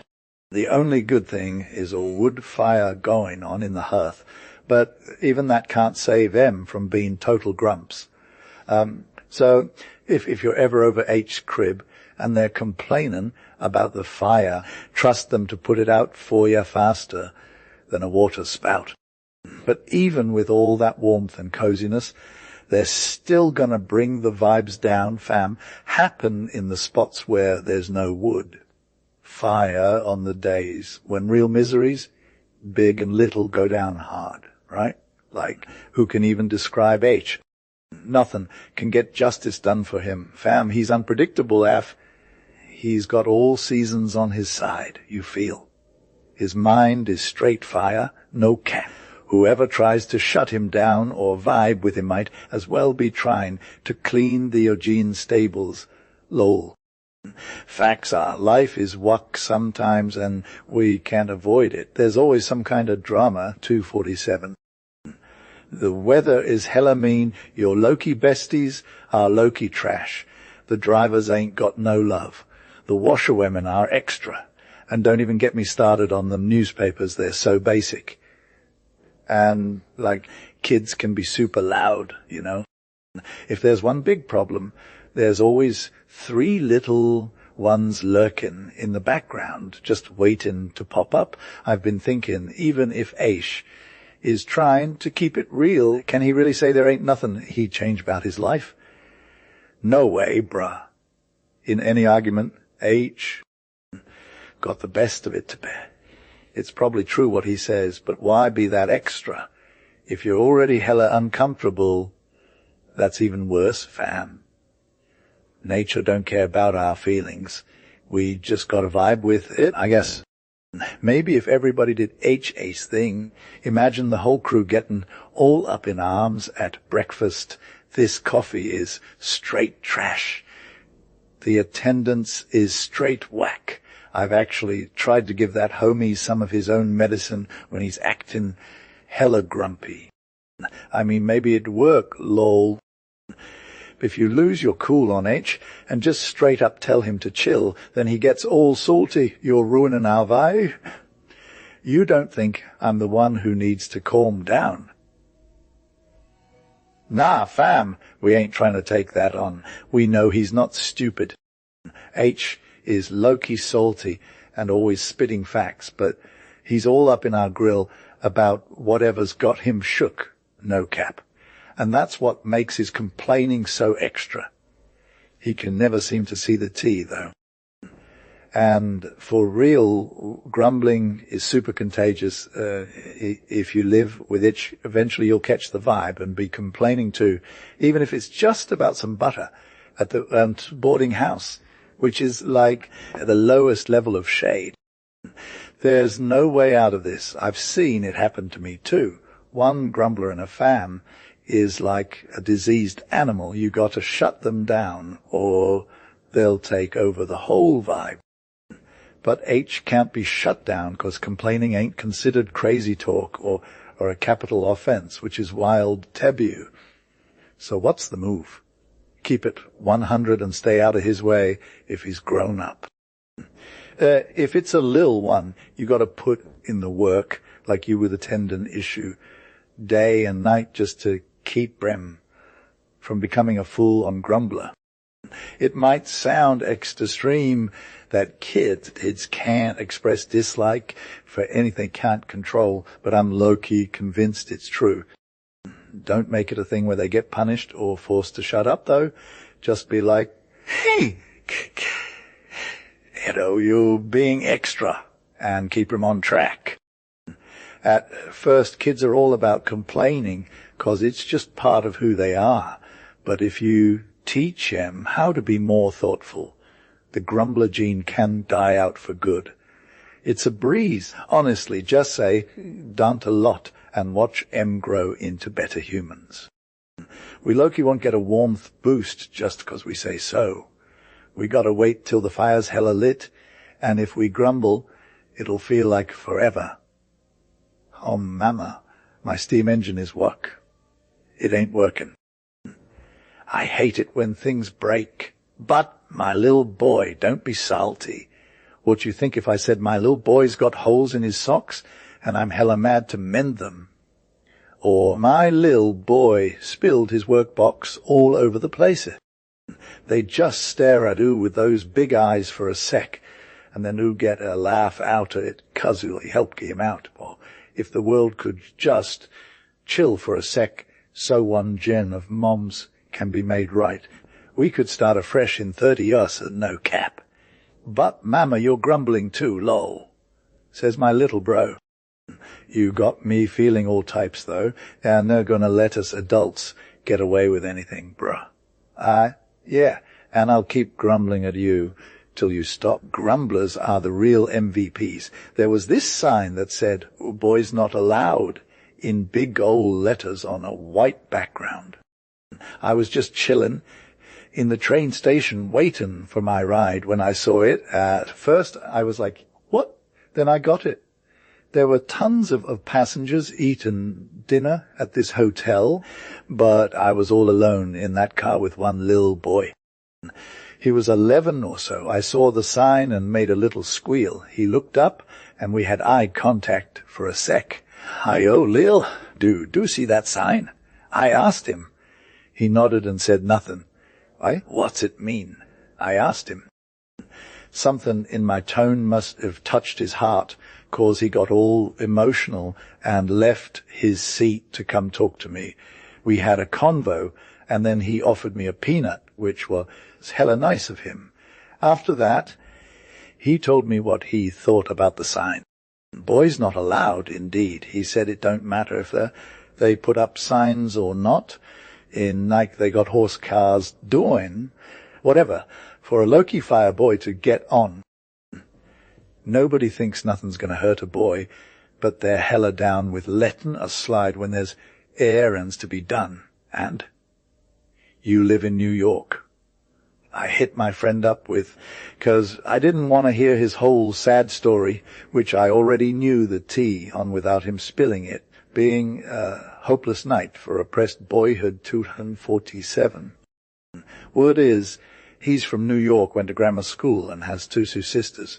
So we vibed for a bit until 20 minutes for snacks were up, and all those thirsty passengers came back to their seats. Their parents showed up, and they're low-key freaking out 'cause they couldn't find my little G in his seat. They're like, that boy. Just like him. We would have lost every bag. My friend calls out, hey, mama, I'm here. And what the dad asks, what were you thinking? Leaving your seat. The kids all? I thought you just said to take care of the bags. Papa. A sad look came over his face, and it was clear he was living under a tougher area game. I jump in and take the blame, like, I'm sorry, fam. My boy was straight, face till I talked to him, so I should have taken the hit. The parents are like, super basic. They're just mad 'cause it's on the surface. They chill when I talk, and my friend gets a pass and gets a simple lunch of saleratus gingerbread. Boys ain't allowed in for dinner. At Massasoit, thought I to myself, and yeah, that was real talk. My boy said, it don't make no diff if they put up the sign or not. You can watch any household with boys and see how they're always getting played. It's either on purpose or just straight up clueless. We should be teaching boys to be men, but we shouldn't do it by force. We should show 'em the deets, not boss 'em around. It's all about making them feel like men, not just women. And when you do it right, they'll grow up with some real chivalry. Yes, for him and all men, if they let the seeds of respect grow and get some real love. But for real, most dudes start off rough and assume things without even thinking about how to be considerate. Like, I was chilling with this young dude the other day, and he said his mom is always saying he's not important. She's all about the ladies, though. It's actually kind of true, though. And trust me, most dudes who act like this as kids are going to end up being super selfish and uncouth as adults, 'cause they're too busy trying to get their own stuff done. The dude has got to hustle for his spot, so he ain't got time to worry about others' feelings or rights. Then the man just keeps doing it that way without even realizing he's being all negative and selfish on purpose. Like, take them little things in everyday life where you're sipping tea with your squad. How many times are there dudes who are all basic to a young'un 10, 12 years old? They ain't getting the same vibe they do from their sis. You feel.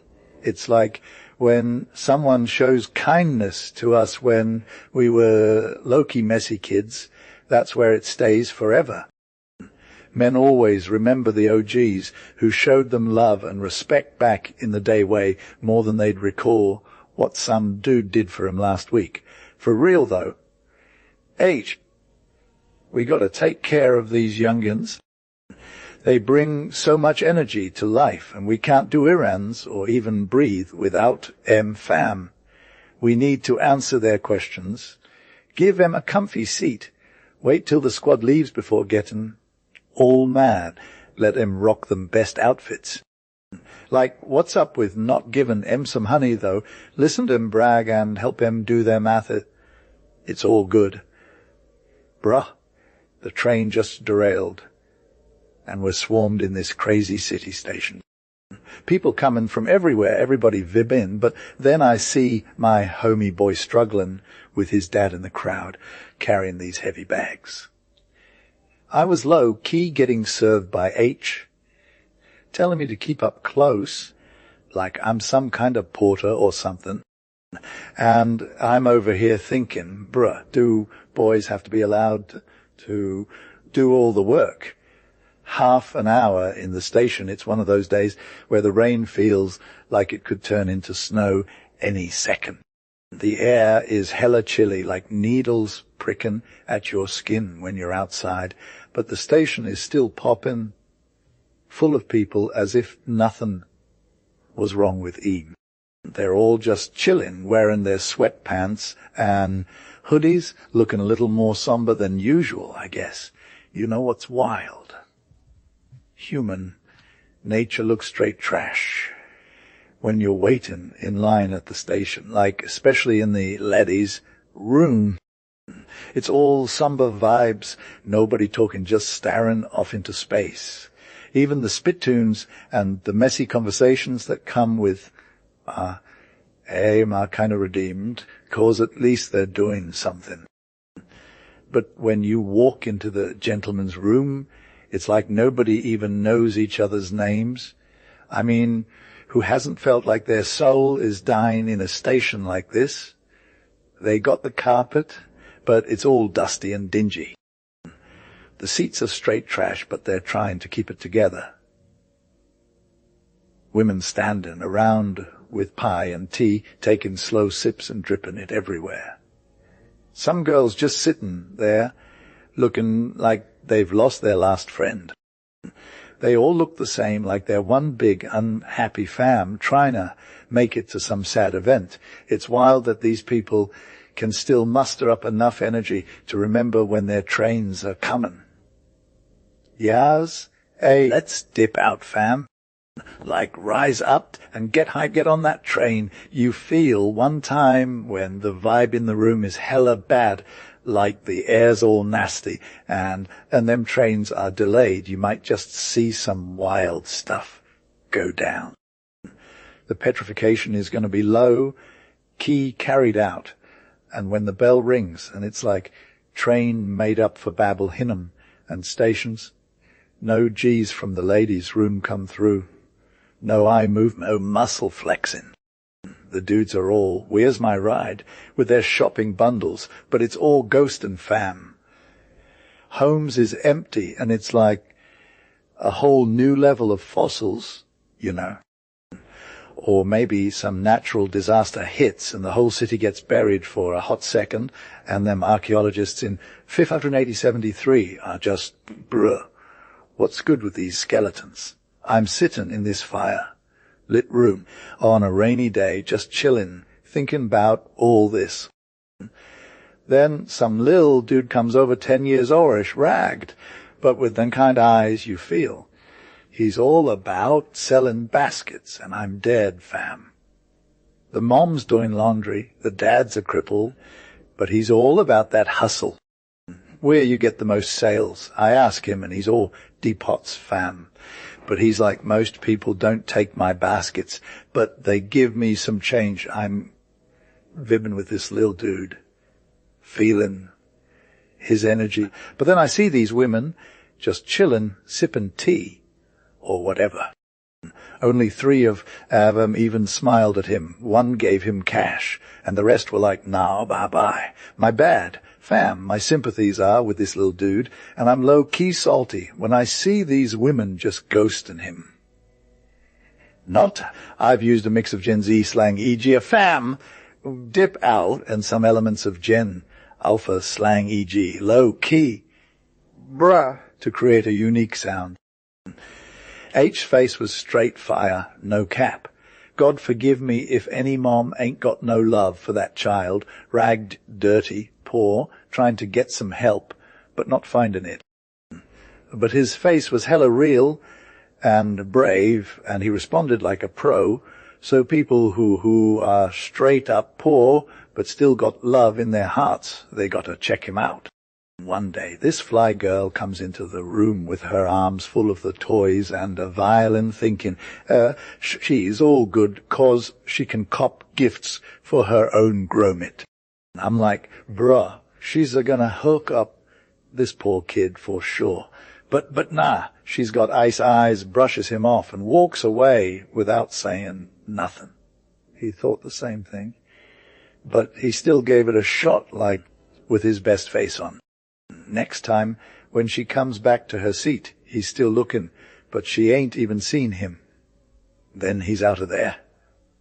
Man, if you're not your kid in every other child, if you don't feel the pain of another child crying, you ain't got a heart. The little basket seller comes back with only 1 more basket, and it's like his whole face lit up because someone gave him love for once. He looks at me all happy, go lucky, like he's just living life, waiting for the train to take him home. That smile on his face. It was like seeing a ray of sunshine, fam. So, yeah, getting that little lift from someone helps your heart out, even if you're just a poor kid trying to make ends meet. Remembering this dude with that face, instead of looking all wistful and sad, it's like a hug for my soul. I'm sitting in the train car, and I can see her gazing at them toys, thinking about her own little one back home. And I'm wondering, did this little kid even get to her heart? Maybe he didn't, but man, I'm going to remember him till my days are done, 'cause that's what love is all about. genius for affection, is straight up execrable. Yas, said my bestie, reflectively, hits hella weird. She ain't even no brainiac. She don't know special intellect or nothing. But there's this thing called being lit for love, and she's got it on 100. It's been lowkey good for her husband that he married her. The tea I was sipping just dropped into my heart like a spiritual plummet, you feel.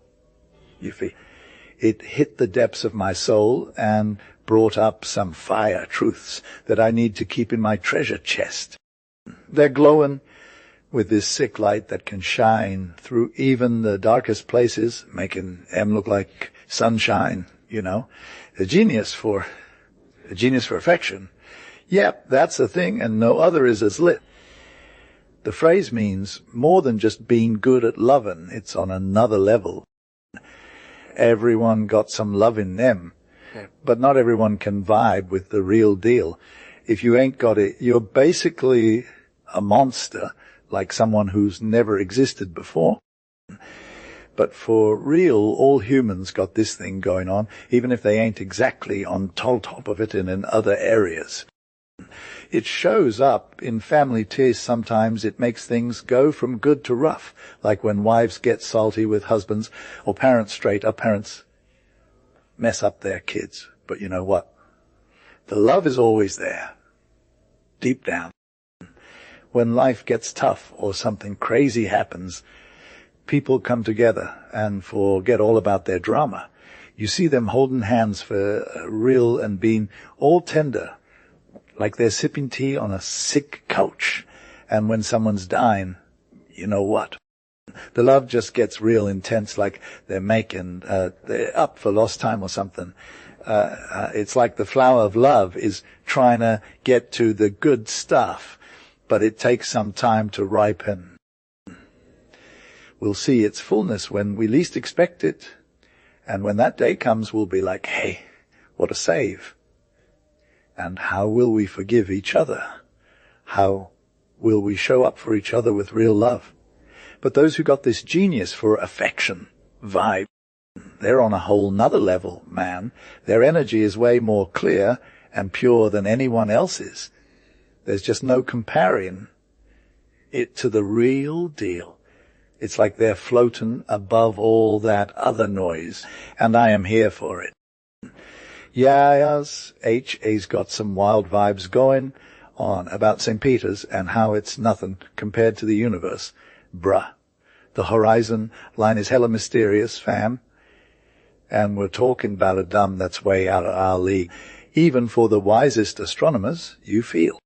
It's like if we were to shrink St. Peter's down to fit in the palm of our hand, it'd be a major L, but only for the Pope, G. And H.'s got some tea about artists and how they're just trying to capture life.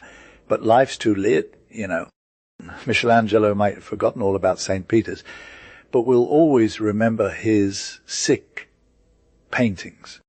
And even if Beethoven, Mozart, Milton and Shakespeare are on a whole other level with their art, it's still all about the feels, bruh. The symphony is fire only 'cause it's got soul. Fam, it's got to be able to convey our emotions like we do when we're vibing to the beat.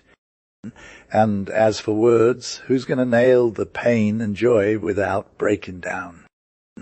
The perfect sentence is all about the vibe, but we'll never quite get it, you feel. Chemistry is hella scientific, but there's this one secret ingredient that even the formulas can't touch. It's like the ultimate mystery, G. And then H has got to go and say that these genius for affection people are on another level.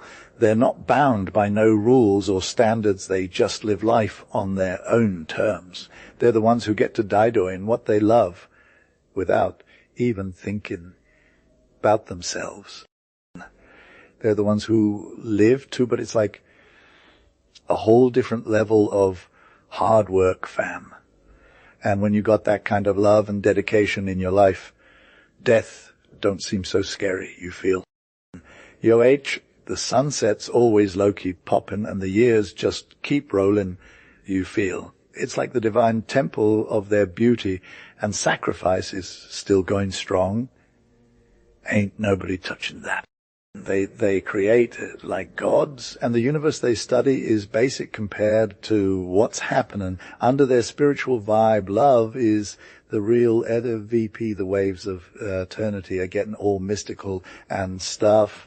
And it's like the drop of crystal deeds is making the whole thing ripple out in immortal circles or something.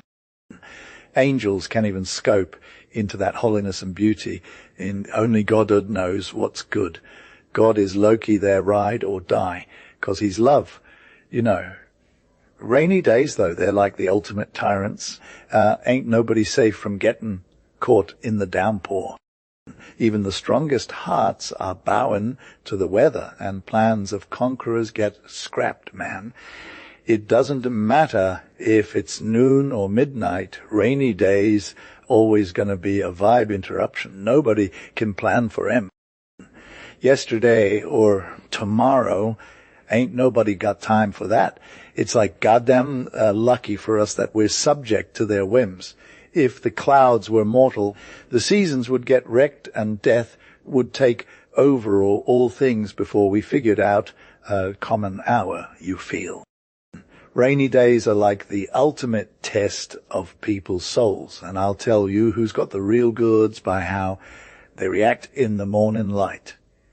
Show me 12 Papel on a rainy day morning, and I can guess who's rich or poor just from their words and faces.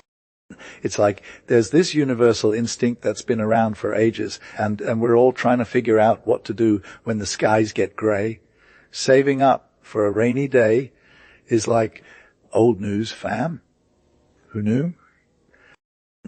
Anyway, it's like you got two types of PL, the ones who are all about saving for emergencies, and the ones who are just straight up broke and don't know what to do when the bills come due. I gotta be real. On rainy mornings in country houses, I've seen some whack stuff from people who are supposed to be smart and deep. They're like, what's there to do today? And it's like you can tell they're about to ask that before they even say it out loud. Their eyes are all listless and disconcerted. Man, it's worse than any other day, 'cause when you ain't got nothing but a name, you're basically dead inside. The truth is, rainy days got more to do with than any other day. Besides being miserable, there's actually something real important happening. A is low-key obsessed with how fire the rainy day vibes are you feel. It's like a necessity for living, working, learning and helping, all that jazz. But what's even more lit is the sick beats it makes on the window panes, like a drum machine on steroids. The raindrops are low, key making their own music, chuckling at corners, tinkling in spouts, and dropping in rhythm that's straight fire. It's hella deep to try repeating lines with the raindrop pattern. Gee, sometimes it's wild, no meter or accent is off, it's vibes, you know. There's this weird connection between the drops and then the music, like they're meant to be one thing. The beauty of the rain is straight up impossible to put into words. Even love can't do it justice. People have been low-key obsessed with pearls for ages, but who needs expensive threads when you got raindrops on the glass? It's like nature's own jewelry game, tiny globules of water that blend and merge, creating a silver stream that glides down. They leave behind these tiny silver threads, making it look like there's a mini ocean at the bottom. One pane of glass is like millions of times more beautiful than any embroidery. The raindrops are just chillin', catching wind and rain, changing shape and size every sec.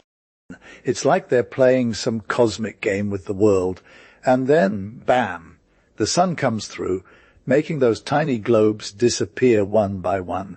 As they go out, H is low-key totes, amazed the sun's just tossing them back, but it's changing them into prismatic globes that are straight up radiant. It's like a mini rainbow explosion in front of your eyes. The little kids are all about that life, and you can't blame them. Gee. Yeah, as I'm low, key excited to see these fire things and call them basic on H. They're all like, oh, yes, the storm is over. But most of them ain't even trying to see what's really going down. This kingdom of heaven they can't even get into, 'cause they ain't childlike enough. It's hella worth knowing, if we only could, what our peeps birds, insects, and animals are doing on rainy days. But for real, we can't find out much. It'd be a whole mood to scope out an ant hill in the rain, though. All we know is that they're shut down tight, and some sentries stand outside looking like they want to be wrapped in India. Rubber suits. The woods on a really rainy day are straight up peaceful, like Sundays in London or 4th of July in a country town that's low-key at a picnic. The strays out there seem like they got lost, just chillin', not knowing what's good. Can't imagine a caterpillar being all cute and comfortable with wet hair. It'd be hella uncomfortable, fam. Butterflies and dragonflies, just trying to survive in the close corners. Wings shut tight like an umbrella. Horses and cows keep it moving, though munching away. No biggie. Yeah. They're all about that hide life. But then there's them hens, low-key miserable when it rains. You see 'em all huddled under a barn, looking all draggled and spiritless, just trying to make it to the next yon. Same energy as when humans are stuck in a room, bored out of their minds. For real, a hen's life is pretty compared to other animals. Don't even get me started on when she's not setting, 'cause then I'm straight up over. Farmers' wives know the tea. Hen's time ain't worth much, is a common saying. She's all about that dirt life, just scratching and feeding like an animated trash rake, mouth and alimentary canal and all.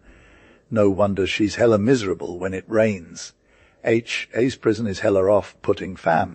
Like, if you're a noob visiting for the first time, you wouldn't even know what to make of those wire walls, right? But on days when H squad comes through, it's super clear what they're for. You can't just let wives and moms chill with their kids without some major security measures in place, okay?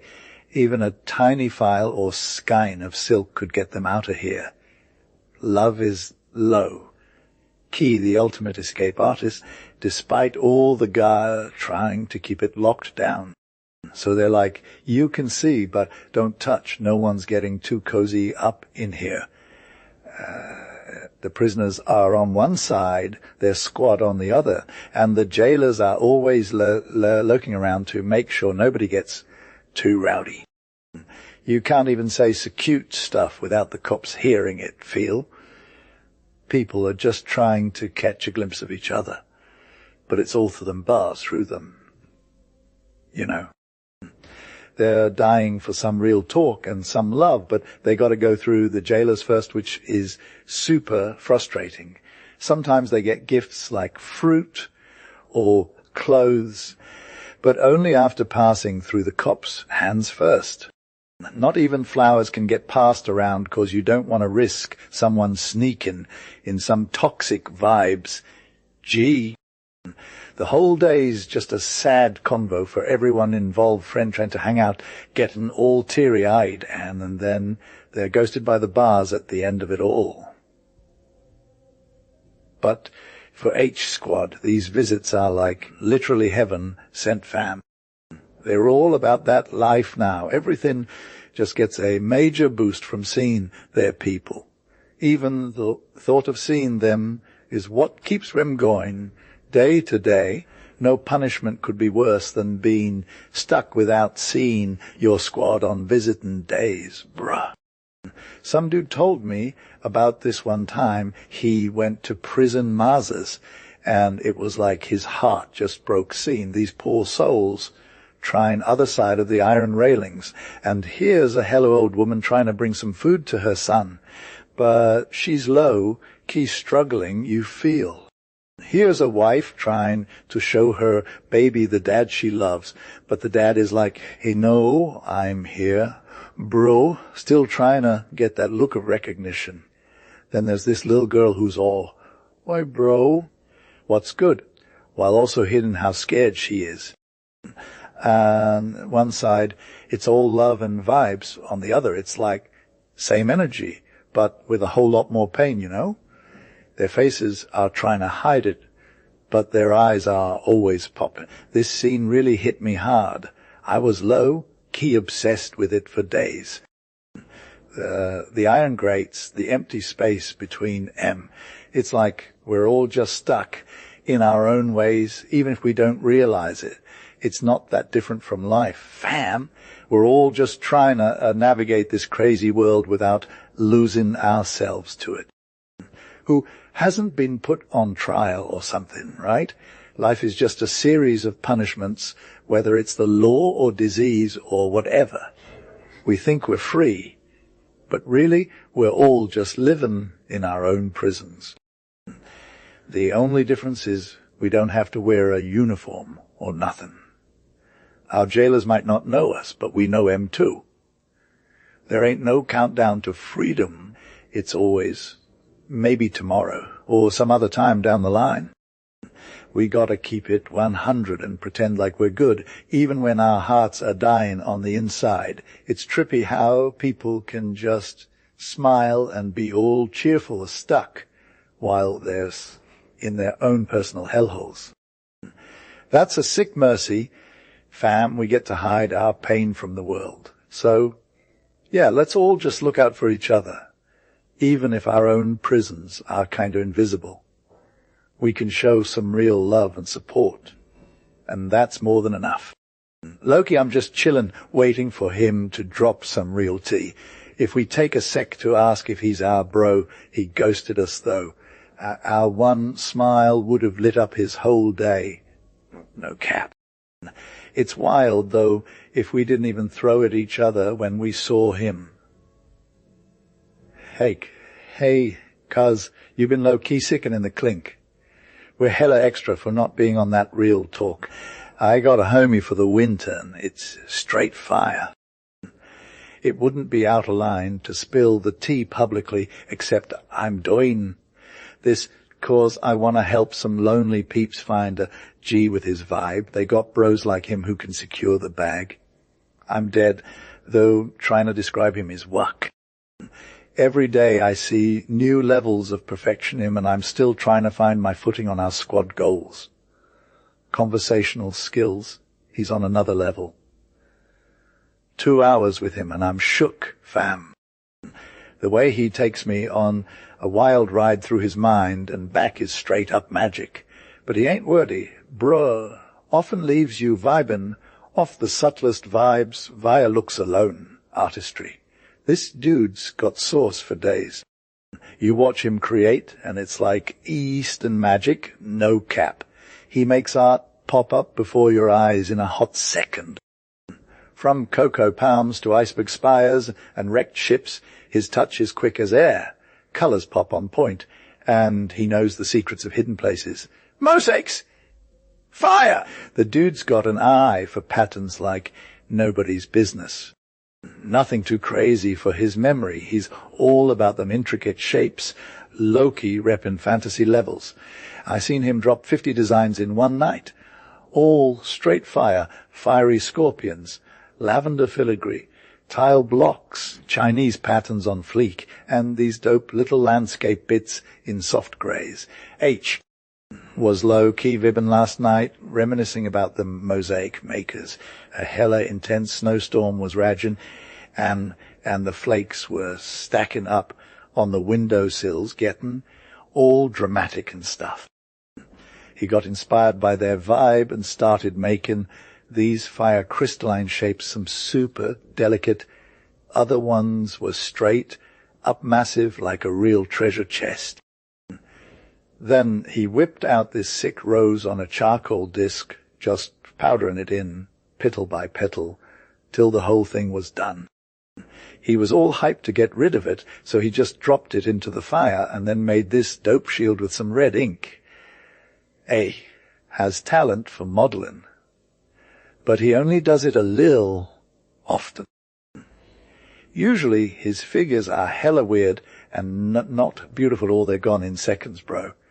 A is most turned when he's doing this at twilight, and he's got the darkest corner of the room on lockdown. And he'll just bust out some wild creature from thin air, a gator leg, spider legs, or a crocodile, and you can't even. Then, in this sick ventriloquism move, he's like, whoa, I'm talking to you, and your heart is racing, bro. But then he just stops and whispers something all soft and gentle, like the wind through trees or an Aeolian harp. You're all shook up again, but in a good way. The thing is, H got this special gift where people wanted to be their best when they're around him. He's all about spreading love and positivity. It's like he's the paint that makes every color pop.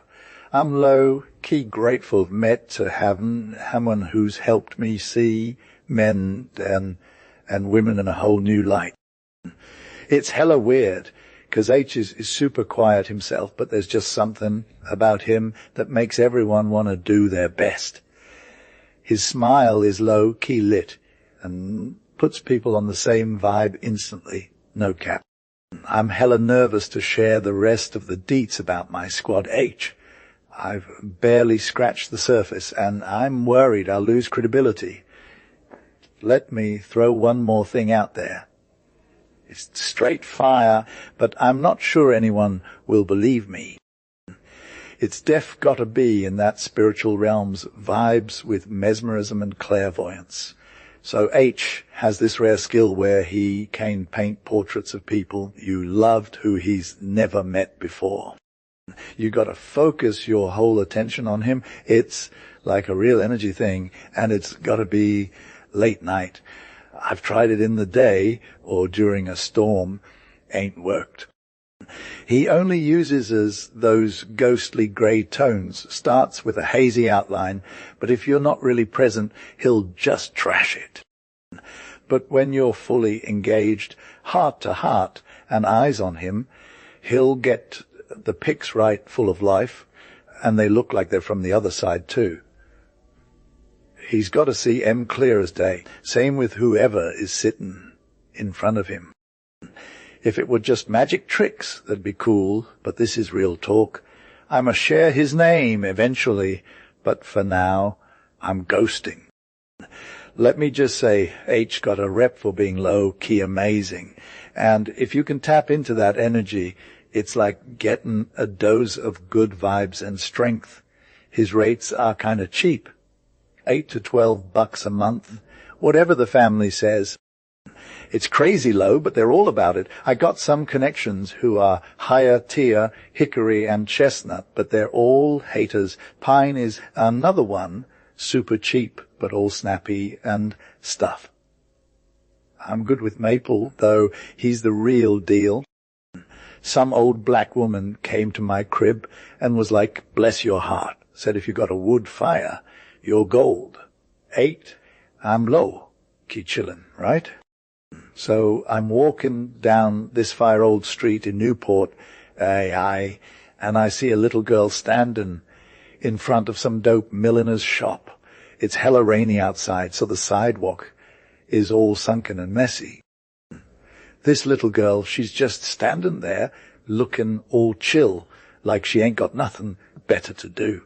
She's up to her ankles in this puddle, and it's freezing too. I'm hurrying along, wrapped in my furs, but I'm still a little cold, you feel. This little girl, she's just wiping the water off her hair with this ragged hood on. She's rocking this old plaid shawl and some crazy knit top, but what really gets me is them red ears they're popping out from under that hood. Anyway, I'm watching her for a hot sec, and she's pointing at all these fly colors in the window. She's vibbing, too, 'cause she's talking to someone inside the shop. I sneak up behind her, and she ain't even noticed me, fam. The window's got some basic flowers, but it's lit with bright colours. There's a knot of ribbon here, a bit of lace there. It's all just fire. She's tapping on the glass, saying, I choose that colour, and I'm just standing there, frozen, 'cause she sounds so hyped. But then I move, and she sees me, and her whole vibe changes. She's like, oh, it's a stranger. Now she ain't all about the colours no more. She's just trying to figure out what's going on. I'm like, aren't the colours pretty? And she's all, yeah, I'd like that blue one. But then I'm like, you're going to get cold standing there in this rain. Yeah. She looks down her outfit and is like, oh, yeah, it's raining. Then she starts wiping the mud off her feet. It was a real moment, fam. That little girl was trying to be all cool, but she was still just a tiny human trying to survive. H was chilling by the window, and I was moving a little closer, like, he's all, I ain't just going home. Mem, I need to stop here for a sec. So I left him, but then I got this impulse to roll back and check if he's still there. When I saw his little figure standing in the same spot, pointing at them colours on the wall, all like, I choose that colour. And it gave me chills, fam. I was all quiet and stuff, didn't want to disturb him, but I was thinking about how much I respected that dude. I told myself in my heart, little messenger, bro, you're lit. I'll never forget you. Why ever would days be dull? Life's all about finding the sun, and them colours know what I'm saying. You know, we can't reach them, but we can, if we look hard enough, like through a little glass thingy. And when it's cold and it's raining, just chill with that brightness on the other side. You'll forget about the wet and the cold. Gee, sometimes people walk by all bundled up in them furs, but they're still shivering, right? They got cash, but they're grumpy 'cause some colours are hella expensive. But if they listen to us, they might learn something that new, that being broke ain't boat being poor, and having stuff don't mean you own it. That just being without don't mean you lack nothing. That when you reach for something, it's not always about getting it, feel me. The apostle of beauty is all about that life. He's like way older than Moses and the 12 apostles, but he's also new, you know. He's all about that gospel vibe, and he knows law before it even exists. He's living his best life free and clear, and he ain't worried about no penalty. He's had some drama in his time, but he'll keep on going, and his people are the children of light. He don't say shalt not, like that law stuff. He's all about thou shalt. This is fire. This is good to see. He says about life. I'm low-key thinking about how our environment is straight up ugly after. We don't need to bring up all the gross stuff that's gone wrong with nature, fam. For centuries, people have been growing plants in their yards, but they're just following the rules. You know, like they're worried about hurting anything or killing it off. But meanwhile, there are these wild areas with plants and bushes that are like totally free and beautiful, right? Anyway, gardeners have been vibbing on a different level lately. They're calling themselves landscape gardeners. Now, which is low-key cool because they're trying to create spaces that resemble nature's landscapes. I've also seen some rich folks letting their native bushes grow wild again, which is a good move because it shows they're chillin'. H is all about freedom and being natural with our surroundings. He's like, let us just be ourselves and figure it out. And he's right. There's no beauty without that kind of freedom. From a fancy dress to a philanthropic deed, it's all the same vibe. We're all connected. H has this whole crew of people who are low-key spreading his message. Some of them don't even know that they're doing it, but they're still repping him hard. Others might be trying too hard and come across as basic or extra. These types are also the ones creating some wild art pieces that are straight up ugly. But you got to love M for their effort, right? They're fighting against all this ugliness with their own unique style, whether it's through a sick painting or a dope outfit. I've been inspired by someone in my life who might be the most eloquent apostle of beauty I know, H, the shoemaker. He's living his best life, and I'm low-key obsessed. Yo, egg, like totally want to get out of here soon. Know what I'm saying? They live in 2 rooms on the ground floor, right? His shop is hella chill in the front room. It's like bedroom, sitting room, and kitchen all mixed up. I've never seen him do much of anything because I'm low-key scared to even look at his window. You feel it's like standing before a king's throne or something. There's this tiny ledge thingy on the windowsill that he just sits on from 6 a.m. to 7 p.m. every day, stitching shoes, bruh. His face looks hella old, but I know it ain't 60 yet. Gee. He's got glasses and walks like an old dude. Probably never had a full stomach in his life. But, like, who else has this vibe of pure good energy and happiness, right? This poor shoemaker, Anton Graus, he's like the ultimate ray of sunshine. So there's these wood boxes in his window with mallows growing inside. M. They're hella pretty. Got these purple and white stripes going on. The window looks straight at the east side, never shuts down. When I'm getting breakfast, the sun comes through and hits the mallows in Anton's face. He's like, "Hey, what's good, my lady?" Sometimes holding back the mallow stalks with one hand so he can see me better. It's like the whole day is blessed, you know. Every time I see him, it's a better day for sure. He's got this white mug thingy in the box with flowers in it, usually nasturtiums or pinks. He sets it in the shade of the thickest mallows, and he's all about it. When I come home between 8 and 9 p.m., Anton is always chillin' outside, sitting on the wall with his cap in his hand. He looks hella happy, like everything good is coming his way. If I give him some ferns to add to his flowers, he's super stoked, and it breaks my heart because I'm about to cry. Whenever I'm walking back from a drive, I'm already thinking how hyped Anton will be when he sees the carriage stop. I know for a fact that dude is living his best life. Got no envy for anyone else's joy I ever seen it go off on anyone, fam. No cap, even when he's low-key stressed or hella tired, he keeps it 100 in those rooms where his whole squad is trying to vibe.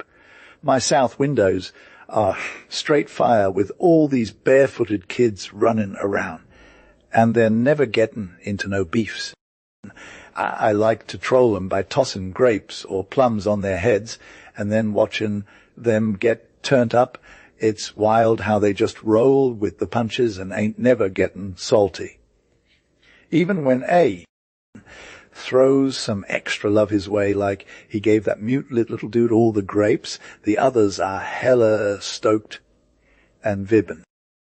It's Anton who's the real MVP, keepin' it peaceful in that household. H-wife is a whole diff kind of energy, though she's always thin, worn out and starving, but she's still got a smile on her face. You feel she's got to keep it real with Anton, you know. Sometimes when I'm chilling outside my window, I see people pass by looking, all up in arms, throwing shade at H, is pad with all the flowers and whatnot. Then I'm like, hold up. Bro, didn't that apostle say something about voices being all different and none of them being meaningless? So when they're passing by, I want to holler at M, yeah, y'all ain't got no idea what's good. H's got his own thing going on, and you're just feeling sorry for him.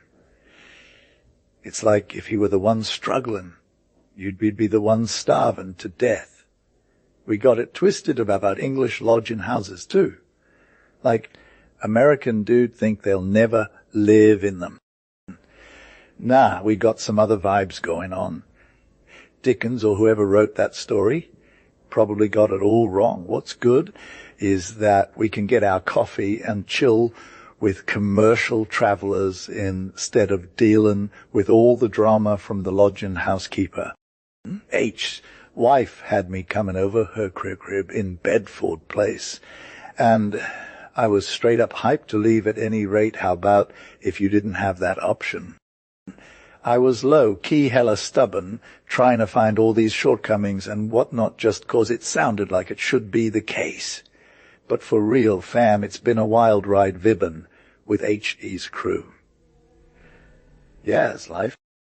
To lowkey own my ignorance is low recompense, and it'd be whack unless I'm giving a real account of how living in H.E.'s English lodge system might be a total game changer for the masses, especially the ones who got to scrape by on small clout. Think about it, H. If we brought this system to America, it could totally transform the lives of people on major incomes. We'd see some real stats-driven improvements in public health, basically eliminate that national disease, dyspepsia stigma. The truth is, most of these struggles are not about being rich, getting lit on the wealth, but about living paycheck to paycheck. I stayed at A's Lodge, and it was nothing too extra, fam. It had the whole vibe going, from the fire and gas being included in that at $8.50 a week bill, no cap to the scale prices being straight up reasonable. For instance, you could cop a sick parlor and bedroom on the second floor for $34 a week, all while getting clean floors and windows. The real MNVPs were those 4 housemaids. Gee, they worked hard, even if they was slow as heck. Clean floors and grates shining like mirrors. Check. It's wild how they made it work with nothing but a little bit of magic. The cook came through every morning to take our orders, and each day those vendors outside would leave us a fresh spread. From sugar for the first floor front to beef for the drawing room we got covered. The bill was so low because they kept it real about not mixing up groceries between floors. It's how we figure that one out. But the proof is in the pudding, or whatever, fam. Anyway, if I had to admit my ignorance again, it'd be for real this time. H.A.'s lodge system might just give America a major health boost and clean up the national disease thing. H.E.'s vibe was straight fire, lowkey being extra with them rent payments. We were all about that 4-person squad life, and they kept it real with some solid grub and a dope setup. But still, our bills didn't bust us at $8.60 a week, no cap. If we got a little extra frugal, we could have hopped to less. Compare that to some boarding or lodging spot in the Big Apple. Spot gave them all the pros, none of the drama, and it was straight up easy peasy. They had 2 parlors and 2 bedrooms, meals served on point, and their own little parlor to vibe out in. You can't find that same combo for $50, $200 a week in New York, fam. It's just not happening. Their English servants were low. Key the real MVPs, serving up respect and getting work done with no extra fuss. We later crashed at another spot in Great Malvern, Worcestershire, keeping it under $1.60 a week. But H's place was straight fire, the cooking on point, the decor was tasteful, and the china. It was a whole mood. Now, I know what you're thinking. How'd they make that work for the landlords? Is it even possible to get them some profits while keeping it real for the lodgers? I ain't no expert, but from what I saw in those 2 spots, the fam who kept the house was living their best life too. They had a whole floor in the Malvern spot that was all theirs, 3 little boys, nursery governess, the whole 9 yards. But H.'s mom came through with the respect, serving up dinner like it was nobody's business and getting those herbs just right for our soup. H was low-key buying everything with cash, getting weekly bills sent right to her doorstep. And she had her name on like M. She was actually living in her own crib. All the legit lodging housekeepers were told, though, that this method was preferred, 'cause it kept no room for shady suspicions about their fairness. But if you want to be hella extra free from drama, the fam can handle all the marketing, and bills are still made out in the lodgers' names. I've been going into details 'cause I'm hoping some peeps who ain't never heard of this system before might be feeling me. Maybe it'll even get introduced in America someday. One time I was at Miss Hosmer's studio looking at a statue she was working on of the Queen from Naples. The clay model was straight fire, and I felt like the artist's creativity was on a whole nother level when I was vibbing with it instead of just looking at the marble. It's like one touch, one move, and suddenly something's new and something's gone. The Queen in the statue looked hella fly, rockin' that cloak she wore during them hard times at Gaeta. Miss Hosmer was trying to capture her bravery, and I was feeling it. But what really got me was when I saw how rough the clay was after it was supposed to be all done. Miss Hosmer had pulled it all to pieces the day before, but then she came back at it like a boss, dosing it with water and getting it ready to mold. I knew this stuff already, but seeing it happen right in front of me made me realize how symbolic it was. The clay's got to stay wet or it's all done for.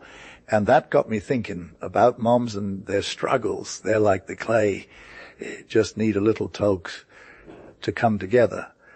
But when you leave them too dry, they're all messed up.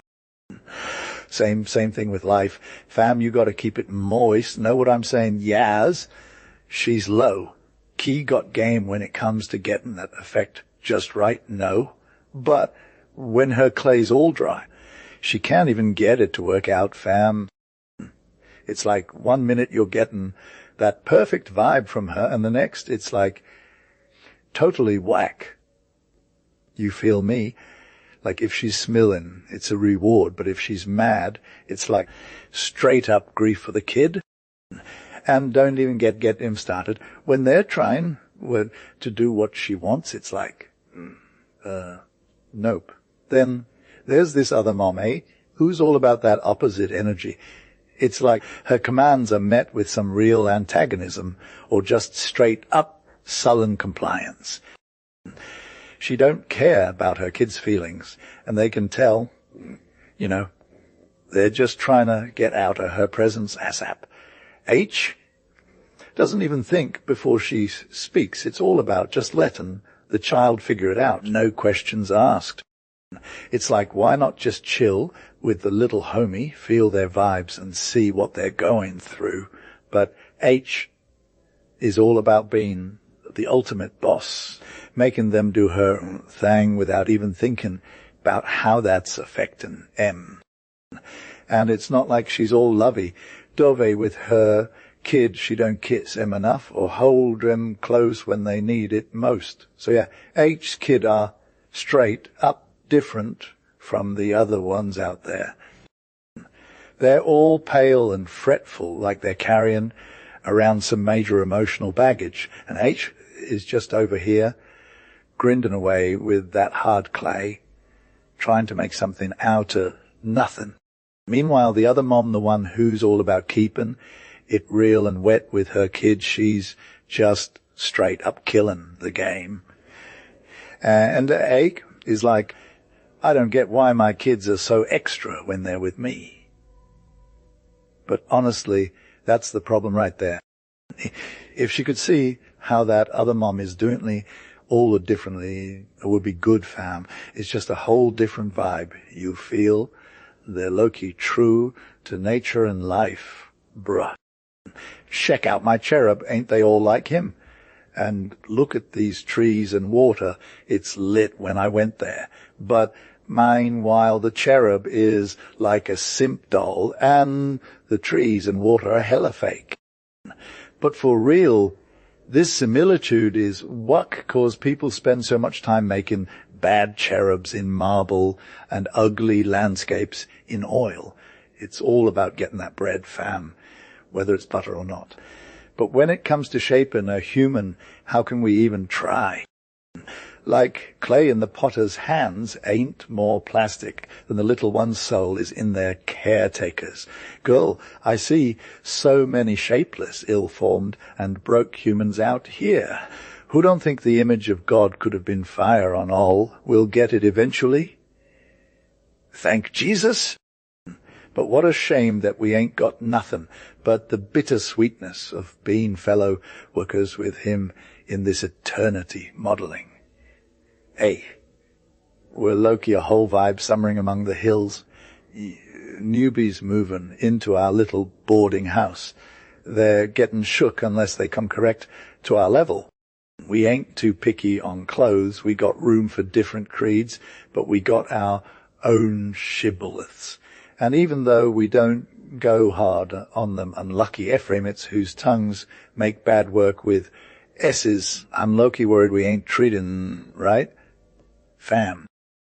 They never last long enough for us to figure out how to get along, so we just keep it 100 and do our own thing. Last week a dude showed up at dinner, and our landlady was all like, he'll leave in a few days. She knew he'd be an odd fit from the jump. The dude wasn't no bother. Actually, there was something about him that made you want to be human to him. But his whole vibe was straight fire, but not in a good way. He was out of place at the table, awkward as can be, and we just didn't know how to make him feel welcome, 'cause it felt like he was trying to force himself into our circle. Next thing you know, he's ghosted by everyone, and it was all extra. All families got a leader. Ours is this fire-married woman, H.E.A.'s. H was totes low-key, a noob in life, but for real, she was always hella polite and stuff. But one morning, she was all like, hey, what's good? And we're all like, same. But for real, it was a major vibe check. She was all about that kindness and respect, no cap. And when the dude started talking about his health, she actually listened, not just nodding or whatever. It was fire how she handled him, you feel. We were all hyped, too, 'cause we'd never seen H like this before. She was all calm and collected, but also kinda emotional, you know. We were totes curious, so we gather round her on the piazza, whispering and asking what was going on. It was rare to see H take a sec to respond, but she finally spoke up and was all, girl, I heard him praying this morning. We're talking low. Key miracle vibes here. So apparently the dude's prayer session went down next door in Hayes' room, and we heard it loud and clear. It was like, whoa, what a holy experience. Even if she didn't believe in God herself, H couldn't deny the power of that moment. When she saw him at breakfast, she felt all celestial and stuff. We were low-key moved by her honesty, you know. She wasn't gonna diss the dude, make fun of him. She was just genuinely in awe.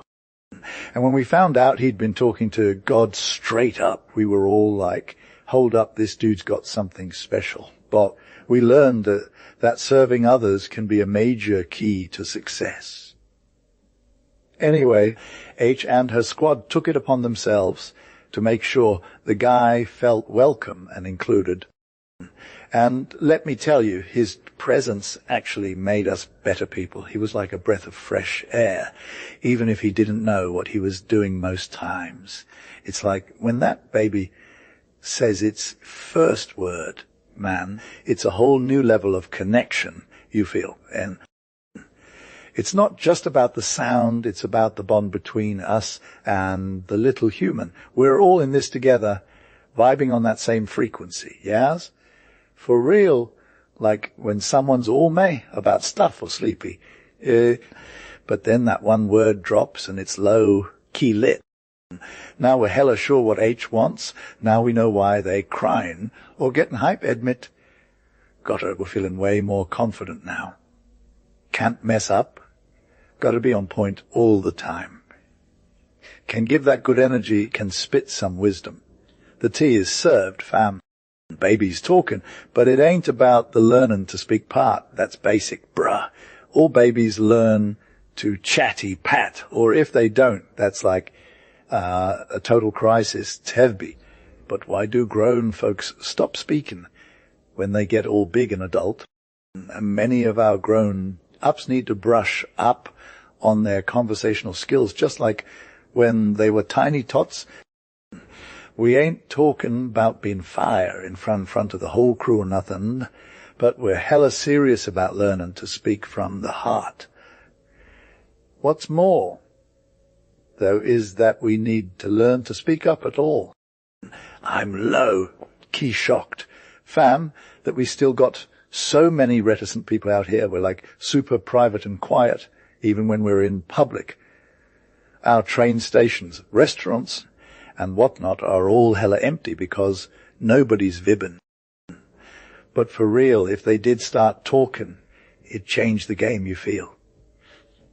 Especially at home, when families are sitting down to eat, and it's just a whole vibe of silent tears and gloom. That's where we need some conversation, a sap. Bruh, if complaining about stuff was actually better than just chillin', like a stagnant vibe, but lowkey, we don't need that drama.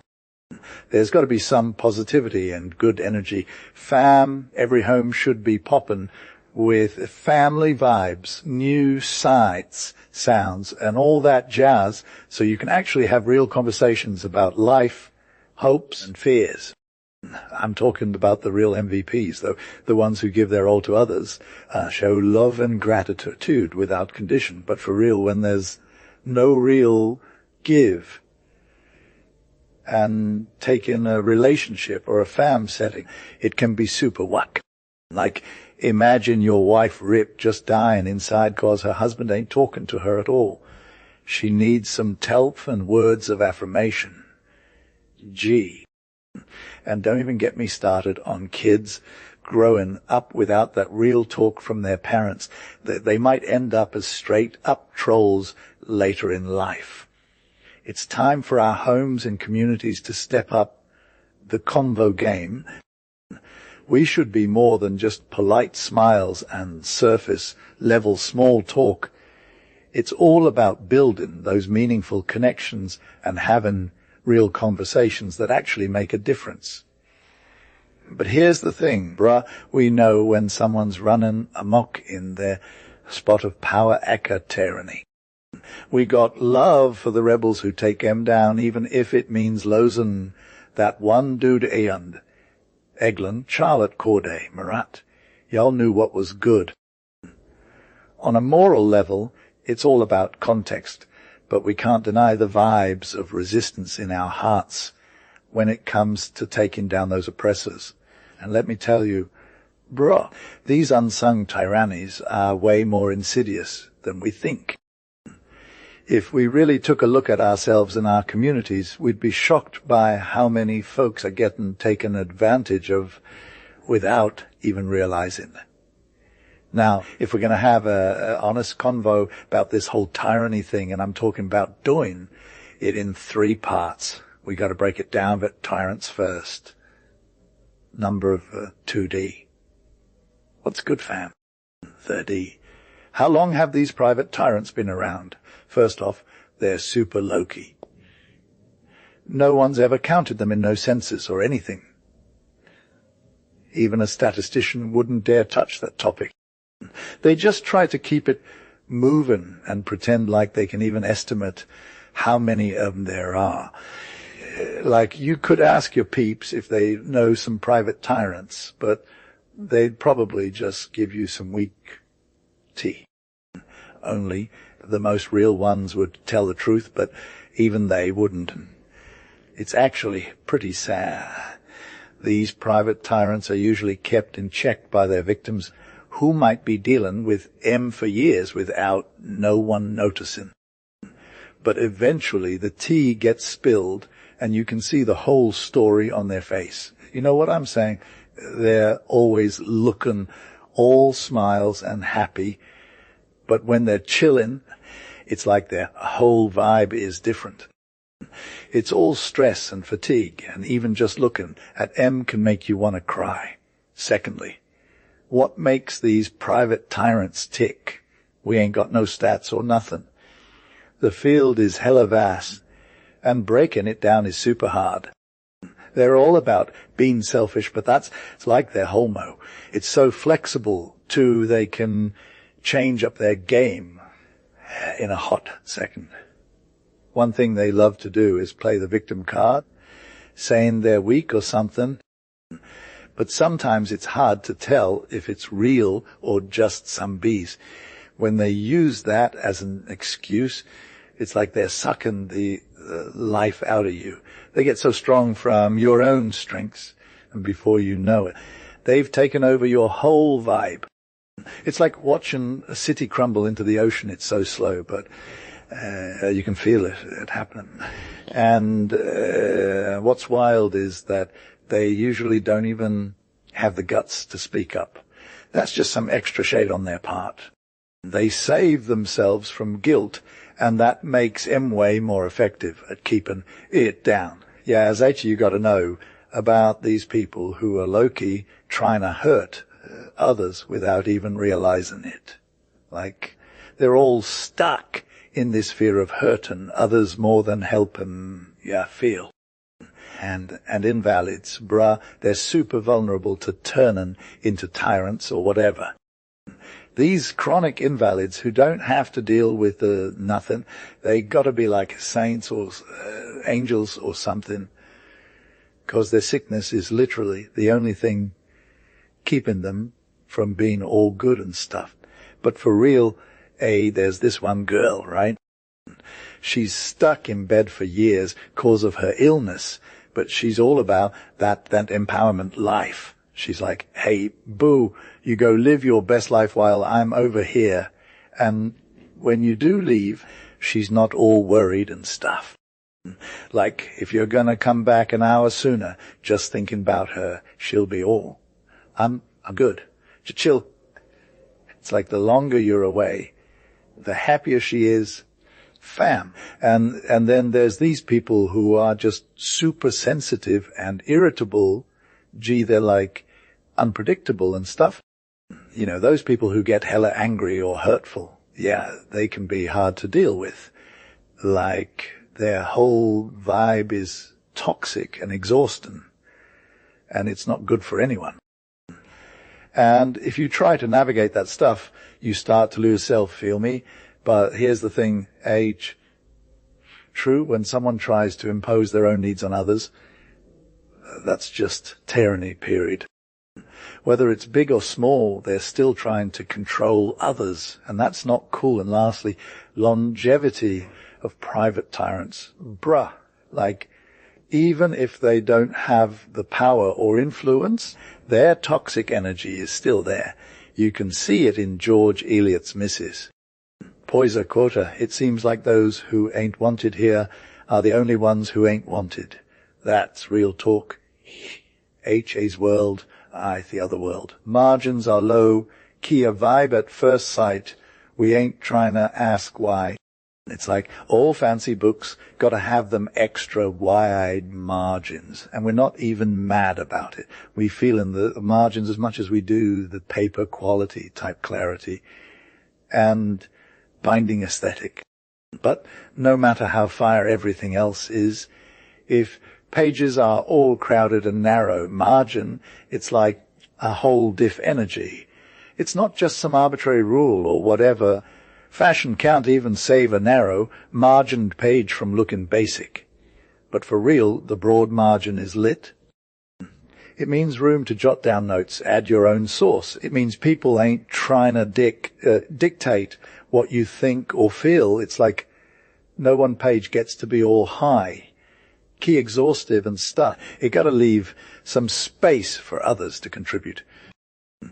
Even if a book just sits there quiet as a book, the margin's still got that special something. Thinking about this makes me realize margin is all about freedom, you feel.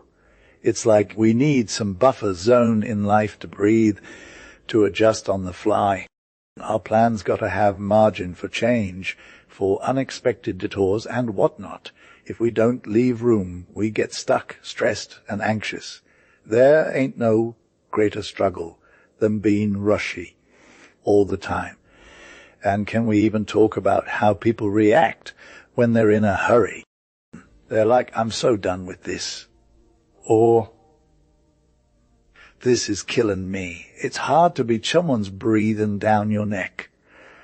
But when you leave space for yourself, you never got to feel that way. You can just vibe out and take your time. Yes, fam, H. Got low, key roasted by other people's shenanigans. No cap. Like, if our whole plan for an hour or a day gets wrecked 'cause we ain't got enough margin, what's good? What about the dude who leaves himself all out of room for doubt and growth? Ain't no space for wholesome skepticism. No provision for getting some added insight. No calculation for how human knowledge is going to progress, bruh. This is straight up the crying sin and danger of having super rigid formulas and creeds that try to nail down all the mysteries. The dude who's all like, I'ma stick with my opinion till the end of time has either thought way too little or tried way too hard, or they're just straight up out of thinking. Gee, the fine art of smiling is literally a thing right now, and people are low-key trying to figure out if we can express all our emotions through facial expressions and teach it like a system. Like, would we be more turned up or show some real feelings better if we were trying to remember the exact muscles we're using? Bruh, the human brain is hella finicky, and one little slip up could lead to major meltdowns. And can you even imagine if we mess up the whole system? The thought of it's like, wow, at the end of the day is all about vibing, whether it's some sick skill or a total mess, and science is just trying to decipher ancient hieroglyphs. No cap. Nature is like, oh yes, you're trying to imitate me. Keep on trying, fam. And that brings us to what we got to say about smilling. Like, how dope is it that every single person's got their own unique smile? It ain't just about the features, bruh. It's all about the energy and the vibes. Take a dozen people behind a curtain and play with the holes in their eyes. You can barely recognize nobody. But when you watch people's smiles, you're like, whoa, this is where the magic happens. The real deal smile, though, that's rare, fam. And it's on that point we want to get into. When we're little, we learn that smiling is like a superpower that helps us get through life's struggles. So when we see people smiling, we're like, oh, yes, they got this. But the real deal smile, that's hard to come by, especially in adults. And that's what we want to talk about. You H is low key trying to diss them fake smizes you feel. Like those patronizing smiles from the fancy folks and the flatterers, they're all just trying to get that validation. But really, they're just being extra. Their smile's more like a cheap trick than something genuine. And don't even get me started on them cynical smiles from the satirists. They're just trying to keep it real, but in a way that's all hat and no cattle. But for real though, his question is, what's up with smizes? If we can't use whose was masks or whatever, most dudes are like, let me just chill. But H is all about it. They say, There's only two legit reasons to smile, showing love and good vibes, and showing that you're hyped and they're low. Key mad, we lose these smiles so fast. The first one's when you see someone and you're like, what's up? The second one's when you're laughing. Why can't we just smile at each other all the time? That's real talk, fam. Like in Germany or whatever, they got this vibe where strangers are all smiles with each other. It's so peaceful. And then H.E.'s all about how there's these people who keep their smiles true and pure, usually women, but also folks with a lot of pain going on. When you see that smile, it's like magic. But for real though, if you're going to ask what makes a face pretty, it's all about the smile. Bruh, just don't mess with it. Okay? Let it be like the sunshine on a lake, effortless and natural. And your good vibe should be the same way, 247. Yes, that subtle smile though. Lowkey, it's hella extra, and it can literally light up her face and shake out her lip. 1 sec of time is totes enough for a smile, but eternity? Nah, not so much, G. Leopold Schiffer says in Dat, layman's breviary book, a smile is hella powerful. Fam, it can make death chill, and love got you even when wrath comes for you. Then let what ifs happen, still smize K, and when death comes for you, still smize boo. Love is like super extra, and it don't care about no bitter stuff. A paradise pops up around that dude who smizes TB. So like this Congregationalist clergyman H was all old and experienced, and he told me he never knew of a single instance where death bed repentance actually worked out after the person got better. I'm like, bro, have you seen many cases? And he's all, more than I can handle, G. And then I'm like, and what about when they die? And he's all, yeah, same amount. It made me think, though, dat fear ain't nothing but a weak cop out in spiritual decisions, you feel. It's hella extra and basic. All ages, all races, they all hate cowardice.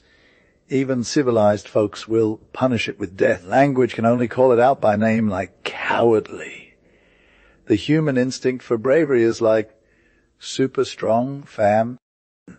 Even babies are taught to be brave from day one, 'cause that's how we grow up. But it's what dat people who want to do good stuff raise fear as the ultimate motivator. Gee, like what's wrong with us? We got these death bed repentances for all the healthy folks too, and they're getting hyped by the same reasons, fear of suffering. It's all just the same vibe, whether it's tomorrow or next week. Fear is fear, no matter what time of day, bruh. H was low-key freaking out at this Methodist camp meeting, bruh. They were hailing some random dude who was all about being saved from future drama, like eternal suffering and whatnot. It's not even about God being love or whatever. It's just straight-up fear of the wrath. Fam. These youngins and their parents were melting, tears flowing like there's no tomorrow. Some elder gets up and tells this story about some dude who's all in on repentance, but then dies of a brain disease that night, and the crowd is hyped. It was wild. Gee. They just got hyped into sitting in the anxiety seats like they were under some kind of spell. I'm still trying to process it. TB.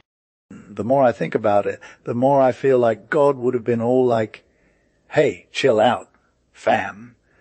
Like, if love is real, why are we focusing on fear? And honestly, do the theologians and good Christians even matter when it comes to this stuff? At the end of the day, though, one thing's for sure, fear ain't nothing but a weak motive to live by. If you're living from fear instead of love, then you ain't got the real deal going on. The kingdom of heaven is all about peace and vibes, not drama and anxiety. I'm low-key vibbin' about this ancient sentence that's all about keeping it real. How woman went through the streets of Alexandria bearing a jar of water and a lit torch, and she's all like, with this torch I'll burn up heaven, and with this water I'll put out hell, so God can be loved for himself alone. The correlation of moral forces. Science has been doing its thing, studying the laws of matter, and we got a solid line of clear-eyed workers from Cuvier to Huxley. We know about the gravitating force between all molecules, the law of continuity, the inertial force of matter, and how organic coordination and adaptation are actually pretty dope facts. We're talking order in nature, but it's not like some external thing that's imposed.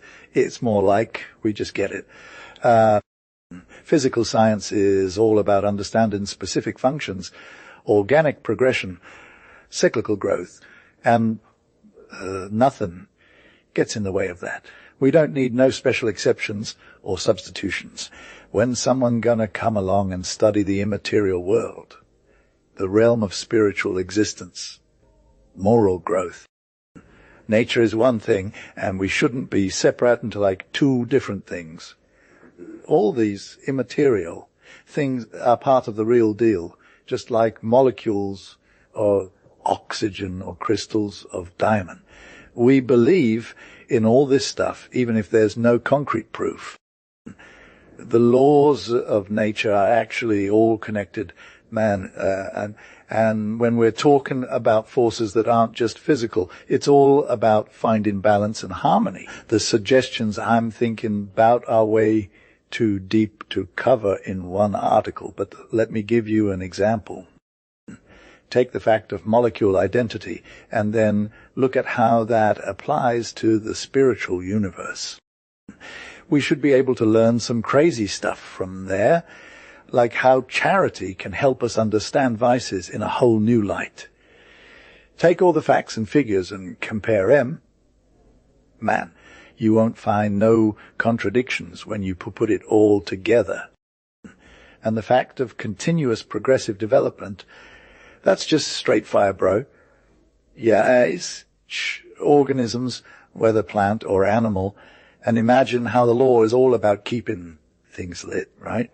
Like the holy gets holy no cap, and the wicked stay wicked no matter what.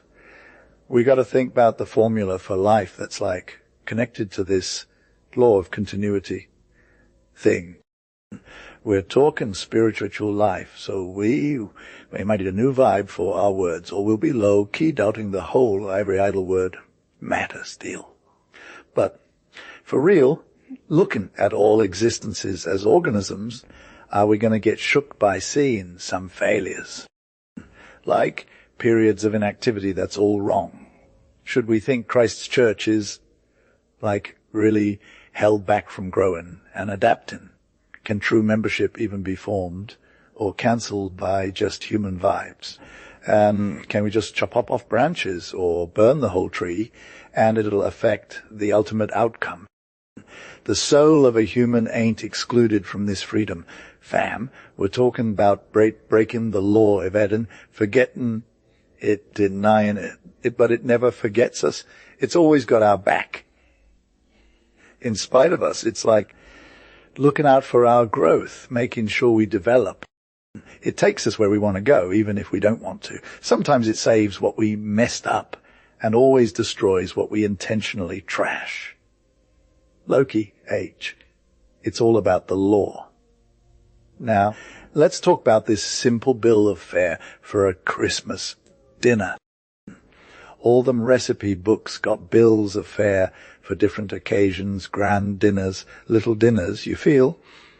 They give you ideas for how much each course costs, and if it can be prepped with one person, etc. They got bills of fare for specific diets, like dyspeptics or fat people. Even hospitals and prisons have their own. But we're about to drop a bill of fare that's like super rare, never been printed, but fams use it all the time. We ain't trying to imagine this one.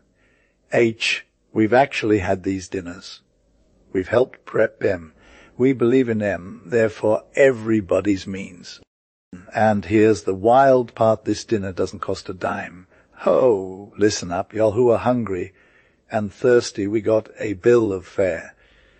That'll get you a sick Christmas dinner without breaking the bank. First course, the GRDNSs. This got to be served hot. No one makes it alike, but we got the vibe down. Yas, lem tell you about Christmas, though. It's all that memory, like remembering the good times, forgetting the bad. You got to leave worries behind, fam. Sorrow's like super hard to shake, but sometimes you just got to take a step back, let joy take over. No. Like Christmas is all about that happy vibes, right? We can fill our memories with other stuff we're stoked about, like love, kindness, and good times with the squad. We got blessings coming out of every pore, bruh, but sometimes it's hard to see them. So, like, if you take a sec to think about what's good in your life, you'll be low-key amazed at how many blessings you actually have, fam. It's all about keeping it real, not counting ourselves out, Phil. Gladness is the first course on our Christmas menu, and we're talking love, gentleness, and gracious speech, all that good stuff. Now, let's get to the second course of hospitality. This is like super important, but it depends on what you're vibbing with, you feel. Some people are all about serving up relatives, while others are low-key serving up dignitaries or whoever they're into. But the best way to do it is by serving up unfortunate persons, long, weirdly people, and childless folks who need some love. That's the real myth. For dessert, to mirth, gladness, gratitude, faith all mixed together in one big bowl of good vibes. And let's not forget about them apples of gold in pictures of silver. That's like straight out of the book of Proverbs.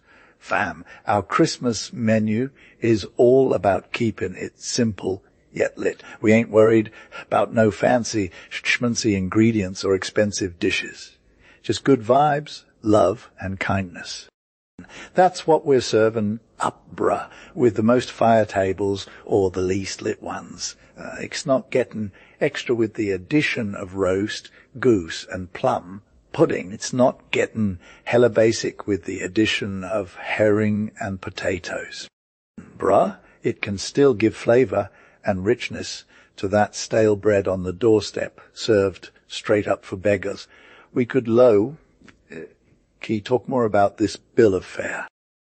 We might, admit that it's got a lil supernatural vibe. Its origin is hella unknown, that even though it's never been printed before, it's been around all ages, that martyrs would get in there, eat on, that the poor have been vibbing with it for generations, that exiles and prisoners lived off it too, and the ones who got played by society, they still had a taste of it. It's true that when any big shot king was getting their dine right, it was all because of this magic food.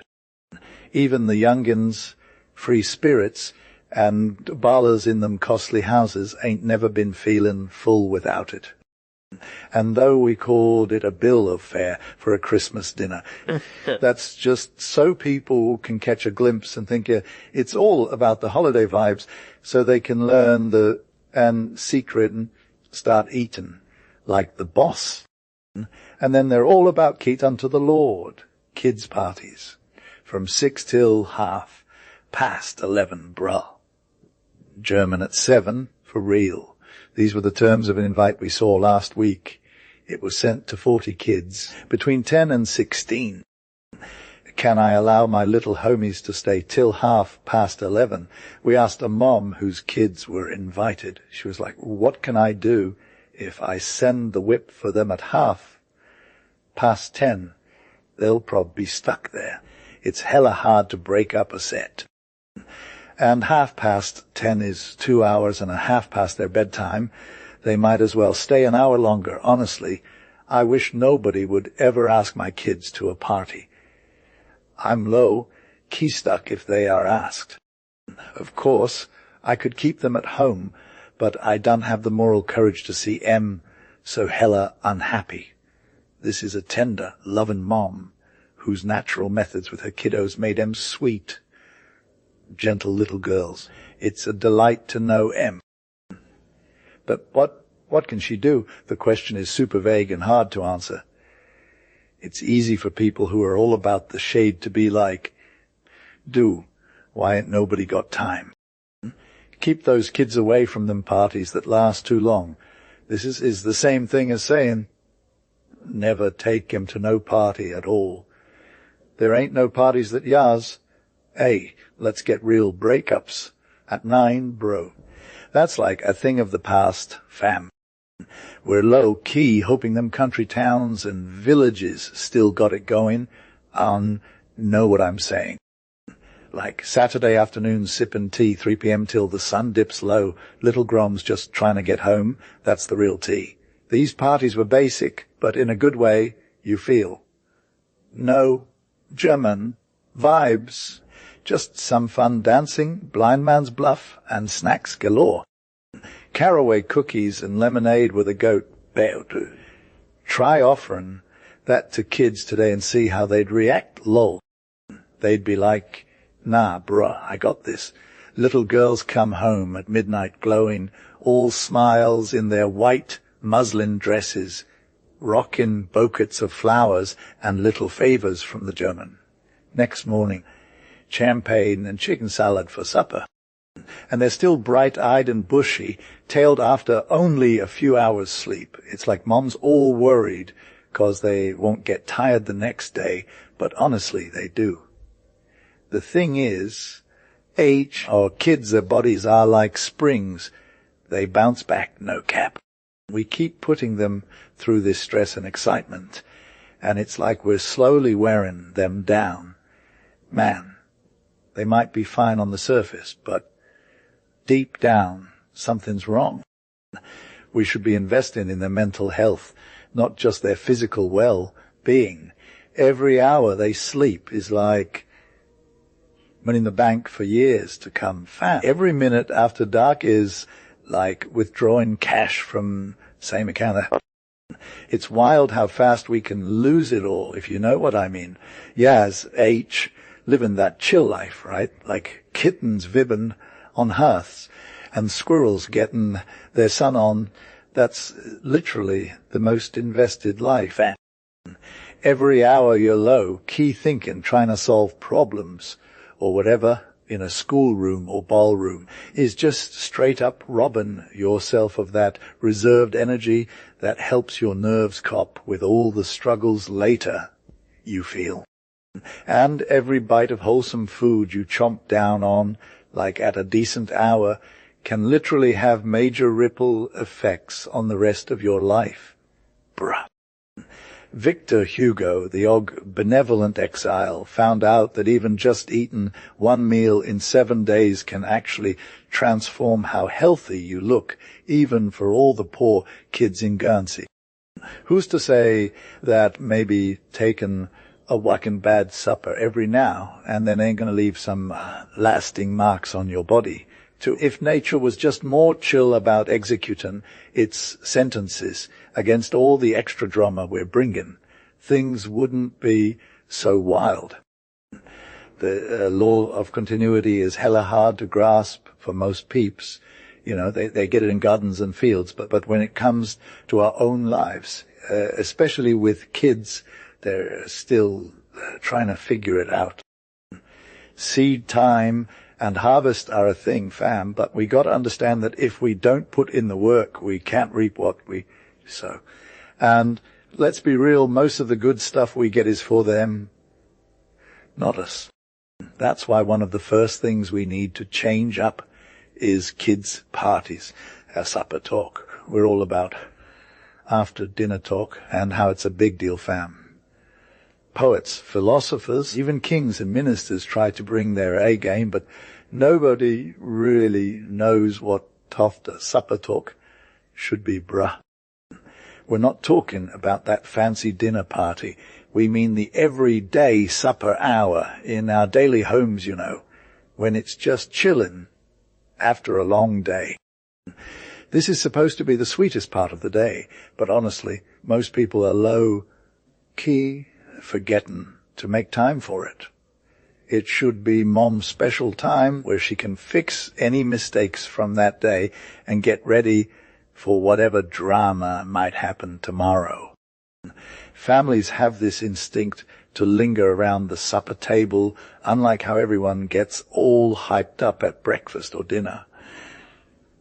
Work is done for the day. Everybody's tired, even the little ones who were just playing all day long. The dad is ready, fam. He's got the tea, slippers, comfy chair, kids are low, key hype to spill the tea about their day. This is when we want to vibe, relax, and get that fire conversation going. And Mom's got to bring the goods, create that cozy atmosphere you feel. It ain't just on dads to hold it down. They do their thing every hour. But this one's all about that feminine touch. The one with a soft tone and all that jazz to keep it real. Don't be no bore. Don't be basic. Keep it lit. Don't make them feel like they're stuck in a preach fest. Keep it chill, fam. You got to be fire, Good time. A bless little minds for coining that phrase. They got some magic in them, and it's all about that sacred vibe. If I had to low-key diss A's idea of lessons at home, it's 'cause they're robbing kids of that after supper hour with their fam.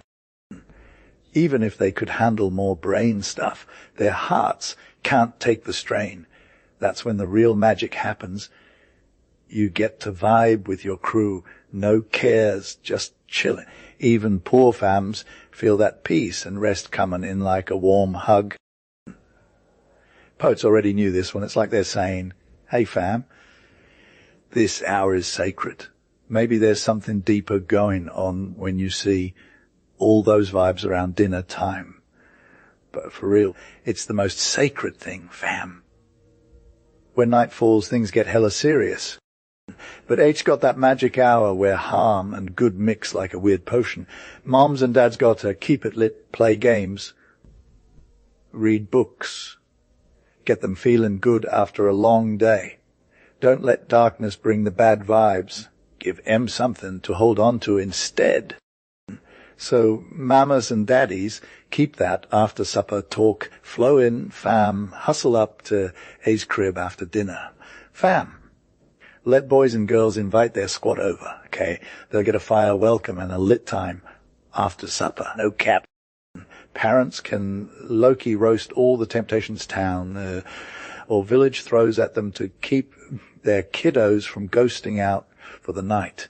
These are just some hasty clues, but if they make one realize what home evening should be and how often they don't meet that vibe, then it's not a joke, you feel.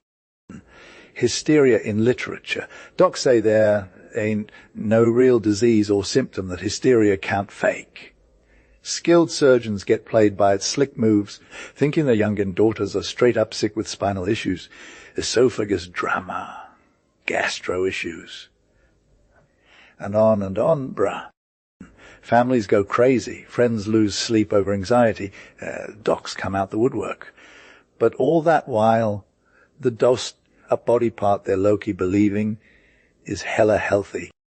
The fams get salty, the friends want to cry their eyes out, and the docs just shake their heads. We all know those basic hysteria symptoms, crying in appropriate spots, hyperventilating, that kind of wild stuff that's super cringy for those around them. But let's be real, it can be shut down with some wholesome discipline and a few stern warnings or a bucket of ice-cold water. The thing is, most peeps don't know how many so-called diseases are just plain hysteria in disguise. It's hella hard for docs to treat these cases right, cause fams and friends are all like, no way, doc, you're just hating. Most of the time, it's 90 hysteria, 10 actual issue. And that's a bummer. In literature land, we got our own brand of hysteria, bro. It's everywhere, but we don't even know it's there. We see those classic tropes and cringe-worthy moments in dime novels and novelettes and those ratchet paperbacks. And nobody does a thing because they're low-key embarrassed or just straight-up salty. But in the more lit households, no way, fam. That kind of behavior wouldn't fly. A is low-key to blame for some real tea.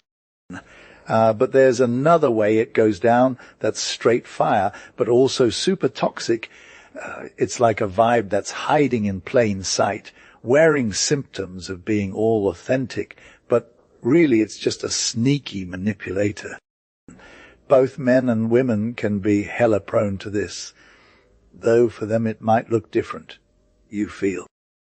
For dudes, it's usually some wild love drama, where they're all, I'm low-key obsessed with her, or I've been in love with her forever. And yeah, it sounds crazy. But some of these dudes are actually convincing themselves and others that this is the real deal.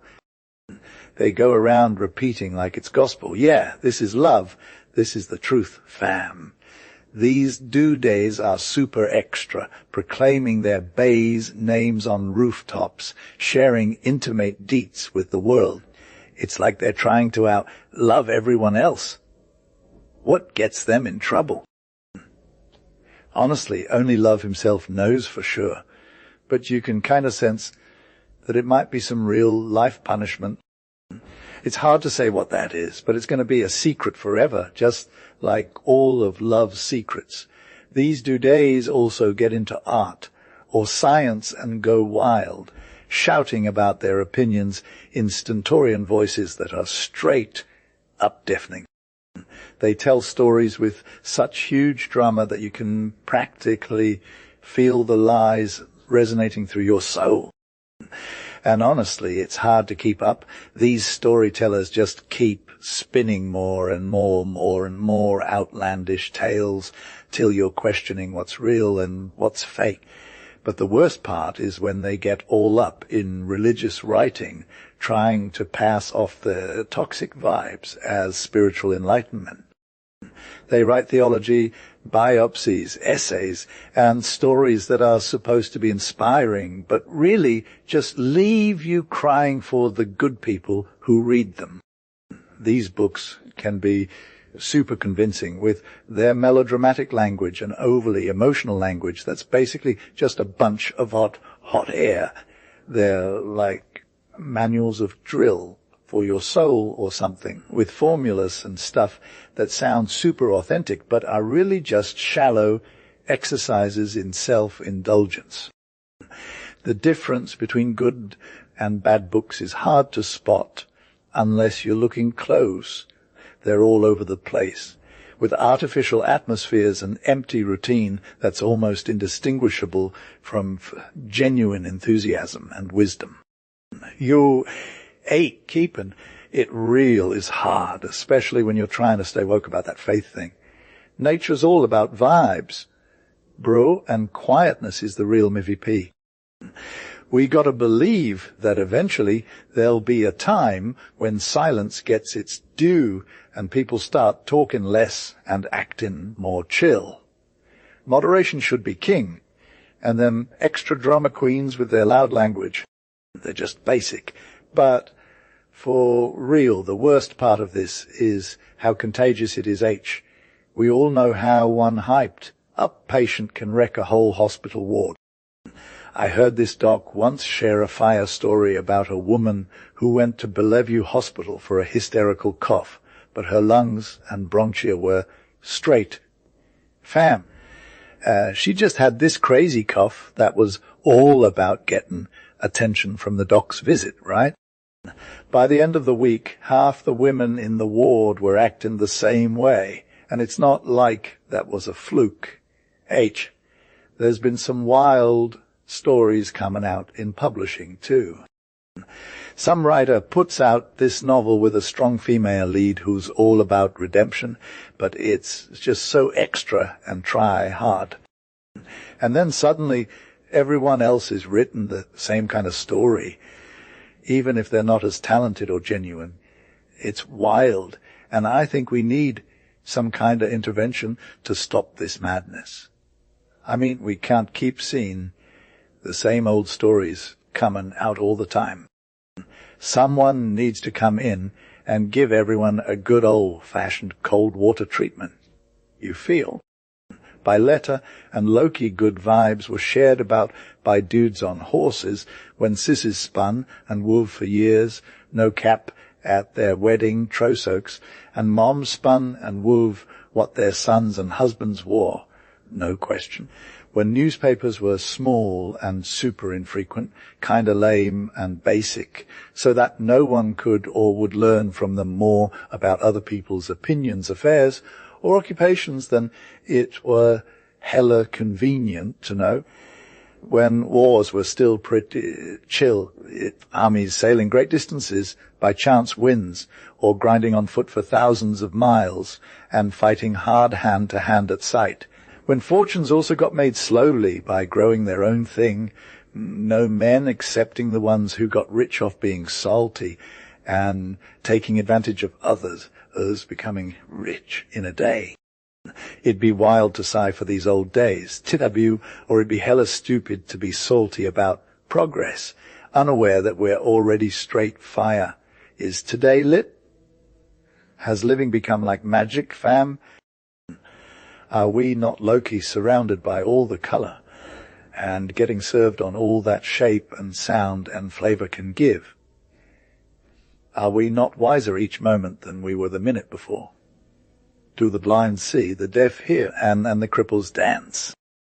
Did nature even surrender to us, though art and science are they obey, making moves and running mills? Have we built so many religions that everyone can have their own vibe?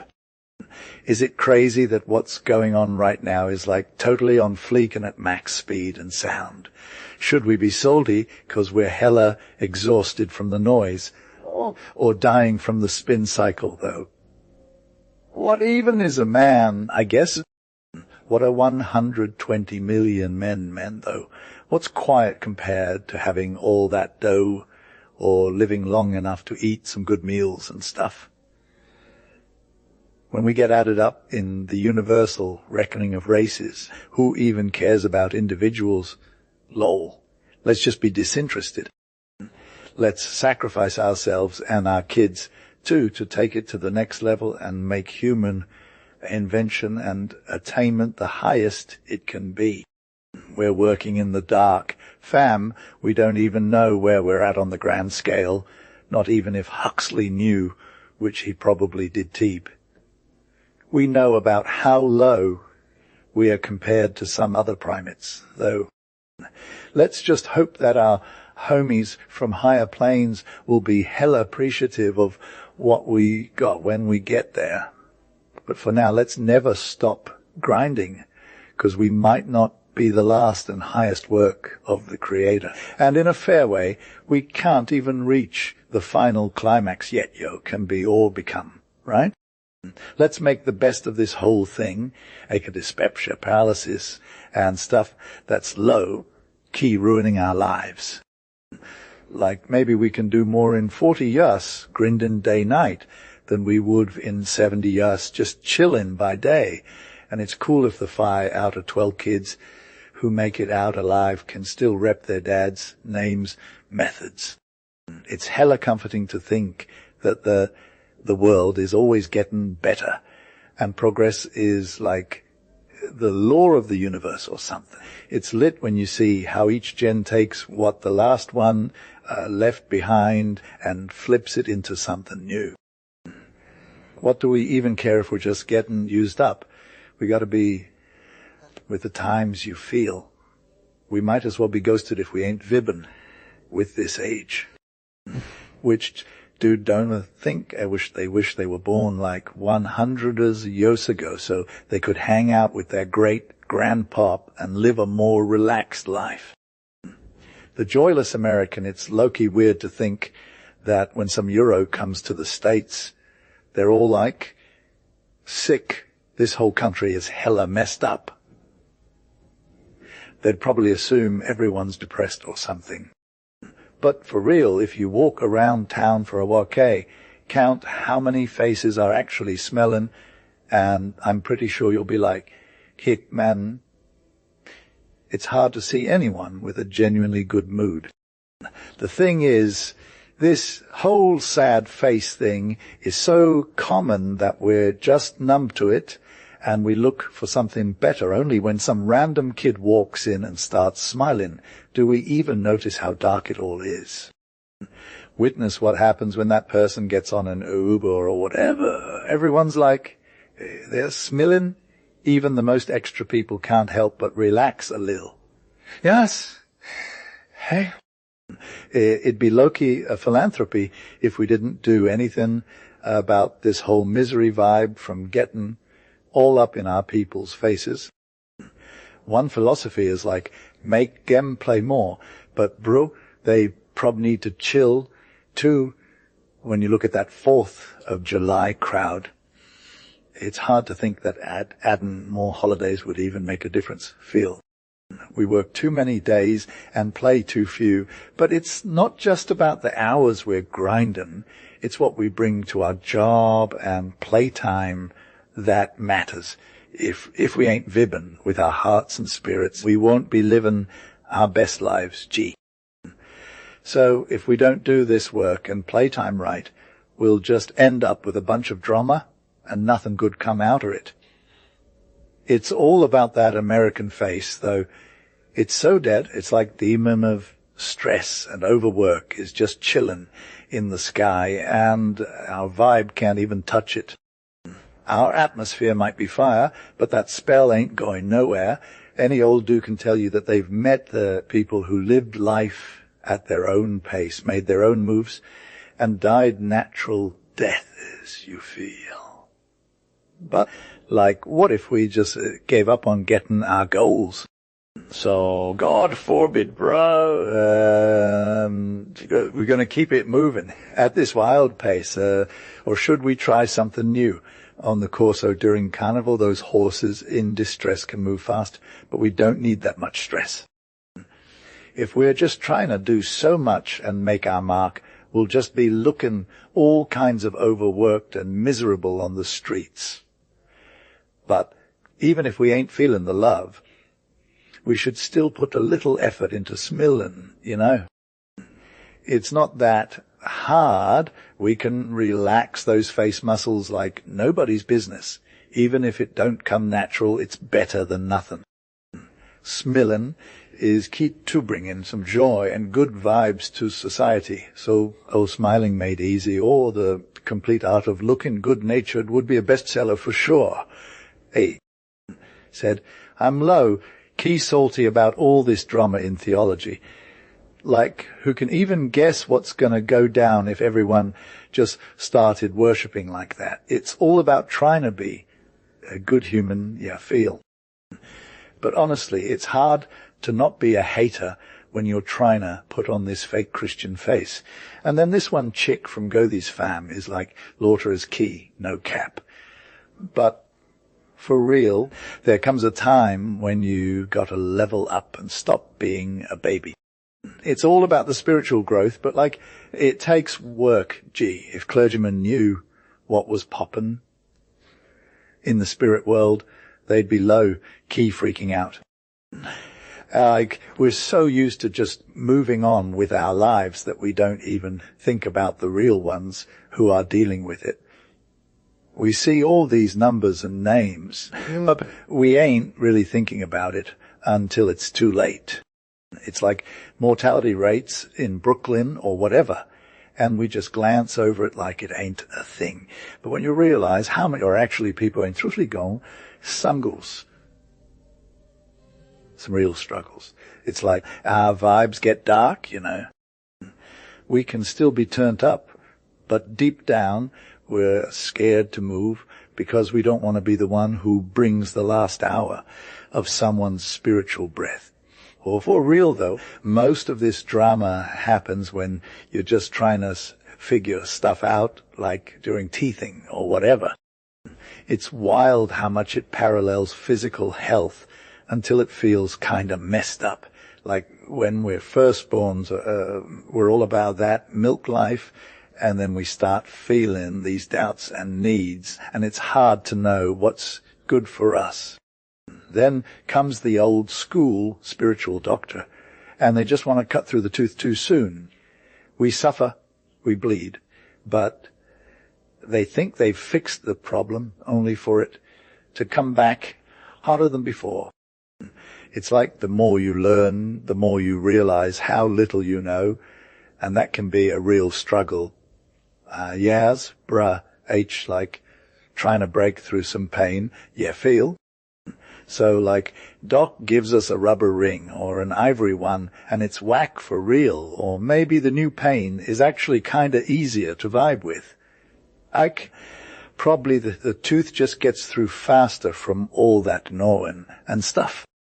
But like, what's good with that tiny human rockin' a rubber ring? It's hella real, bro. You see them little faces getting all puckered up and twisted. It's like, the future conflicts are already starting to form fam. When we dive into teething pain and treatment, it's like identical vibes. Gee. We got sharp inflammations, subtle but deadly stuff that men can't even detect till it's too late. Echo water on the brain. And then there's them slow wastings away, atrophies, which are straight up worse than death, because they leave you with life but not livin'. Know what I'm saying? We got all these stages from rebellious outbursts to adopting crazy delusions that end up killing us, and then slow settling into indifference or narrow dogmatism. Those are the real live deaths, bruh. So, like, who's dead between their 7th and 18th spiritual month. We ain't getting no baby tombstones, just saying, died of teething. We need a special name for what killed us, fam. But the mom is all. If it wasn't for them coming in, I would have died too. And the doc is like, nah, it was just the teeth. Gee. Now we're getting to treatments of bra. It's like identical again. The rubber ring and lancet fail. We're still restless, screaming, crying. Our nurses are all about that self-sacrificing life, rocking us, swinging us, toss around till every organ is displaced. Gee. They got all these distractions going on to take our minds off it. Glass, tin, iron, glittery things, shouting, singing, the whole 9 yards. When we're done with that, they hit us with soothing syrup. And like, it's the deadliest weapon of all, bro. We can't resist, fam. Hey, if they got a sick sauce, you got to cop it and let yourself physically or spiritually, we got to go to sleep and stay asleep for as long as the effects last, fam. We die way more often than in a single day or year, but after many days and years, and when we need some real help, our bods are all weak and messed up from being all sleepy during infancy. You feel it's like we're all born with this crazy growth spurt, but then life gets all confusing and we don't know how to navigate it, even when we're 20 and we're low, key dying of a little fever or just straight up stressing because we were all fed too much sugary syrup as babies. Anyway, hey, please let the doc try their hand at being a real adult without relying on all that feel-good nonsense. If they want to get hurt, let them take it, but keep M from hurting us too much, you know. And don't give M no fake medicine or sympathy. Just let M vibe off in one direction. Man, humans are the only ones who have a major problem with their teeth coming in. And we're all like, what's good? But seriously, our bods are all messed up because of it. And we know that, like, having problems is kind of like having bad thoughts or being all judgmental. It's just not natural. So who needs a glass house when you can live in one? And who wants to be the one throwing stones, right? But honestly, most people are just trying to avoid getting their hands dirty. And let's be real, there's no difference between those two groups. Anyway, it's time to retire that old proverb about being a shrewd man or whatever. It's all extra now. We need to figure out how to get some real privacy in our lives, 'cause this whole neighborhood drama is wild. And don't even get me started on people who want to know all the tea on their neighbors. That's just lowkey toxic. At the end of the day, either the buyer or seller is just as bad. I'm good with saying the buyer's worse, but then again, they're both still trying to make a buck off each other. It's like wheelin' and dealin', fam. I got no idea how much the haters gonna hate, but at the end of the day, they're still gonna be lowkey obsessed with whatever the media's pushing out. The dude who writes gotta write what the dude who prints will pay to get out, and then the dude who prints is like, yo, let me print what the people who read will cop. It's wild, right? So who do we really need to be salty at? Clearly, it's on the last dude who reads, bruh, things have gone too far already. Trying to tell some dude that he shouldn't be all up in his neighbor's business is like totally futile, fam. They're so extra and addicted to whatever the media's pushing out, they won't listen. It's like nature's just gonna let their stomachs freak out if they eat too much junk, but she ain't got nothing on our brains, bruh. Apparently, she didn't think about how we'd get all brain dead from eating too much toxic knowledge. Maybe she thought we'd be fine or something. But for real, it's like a poor dude who had to write some sick beats for years and then had to spill all the tea that made him want to gag. He'd probably go insane from seeing all the celebs' faces mixed up in this wild phantasmagoria. But that wouldn't be fair, fam.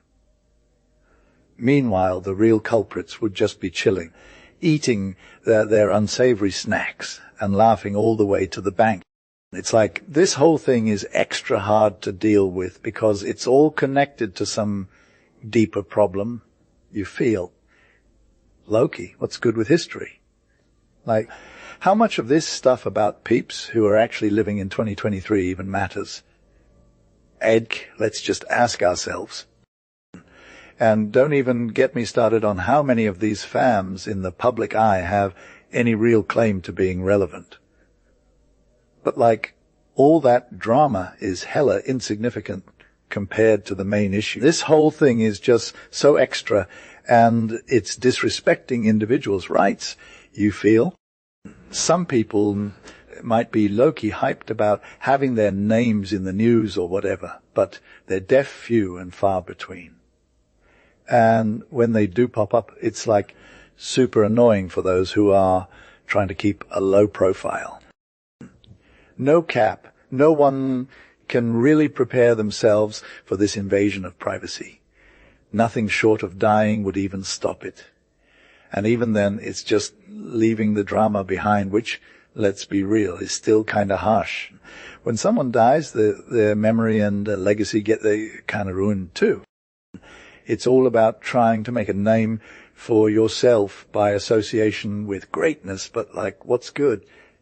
Private stuff that actually matters gets sold out like it's some hot new merch. Dead men don't tell no tales is a real bummer, lol. We'd miss some fire contributions from living people, but we're deaf, not holding our breath for change. No shade or outrage seems to be doing the trick. People got to make the most of their situation. If they get caught slipping, they just got to hide out in the burbs. The old clothes monger in journalism is straight fire. This old clothes gay has always been shady, like it's all about cheating and dealing with some wild stuff. It's lowkey the worst, fam. From those sketchy door-to-door salesmen to the ones advertising your old clothes online, they're all hella despicable. Who wouldn't recognize the stench of this industry on people's faces? Lowkey. A looks like a used goods dealer. But what's good with the old school gossip mongers in journalism? By definition, they're just repping the same old thing we already know. If only we could make the term a gossip columnist so iconic that every journalist should key switch to something more genuine. These are the ones who flood our daily mags with basic, monotonous tales of what other peeps did, are doing, or will do, who they're wearing, how they feel, etc. If there's a verb for it, they'll probably write about it too. They're just patching together scraps from private letters, overheard convo, and untrustworthy info from anywhere. These people are making bank off this fake life they're selling. The trade is lit. It's getting more popular by the day. Every big city and summer spot has. People can't get enough of their mediocre content. Even major mags got columns full of their old stuff. Everyone who buys a paper or scrolls through social media probably checks out some gossip columnist's wares. It's hard to stop though humans be pretty flawed. The average heart still got some lowkey, trashy vibes going on. But if they're going to keep selling this old stuff, can't we just split the profits? If A gets paid for quoting B's convo at a private dinner, shouldn't B get some love too? It's basic justice, fam. And what about when it's straight up theft? Shouldn't there be some kind of redress? This is the perfect setup for a new business. Old opinions and spill the tea. Just hang out in front of the door, marked regular and special correspondence, and you're golden. If you want to get reported verbatim, they'll hook you up too. A country is low-key hating on some dude who want to meddle with it. H, country landlord's side, is a lil more chill than the rest. But we hear them less 'cause they're always down. When you got two people in a beef, one's usually solo and the other's all like 100 people, so it's clear which side's gonna get the most talk going about their drama. It ain't nothing, says the buyer. Once he's out of here, he's like, I'm low-key hating on this place.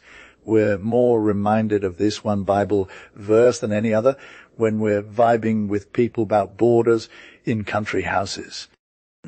Yo, let me tell you about this fire spot we found in the country.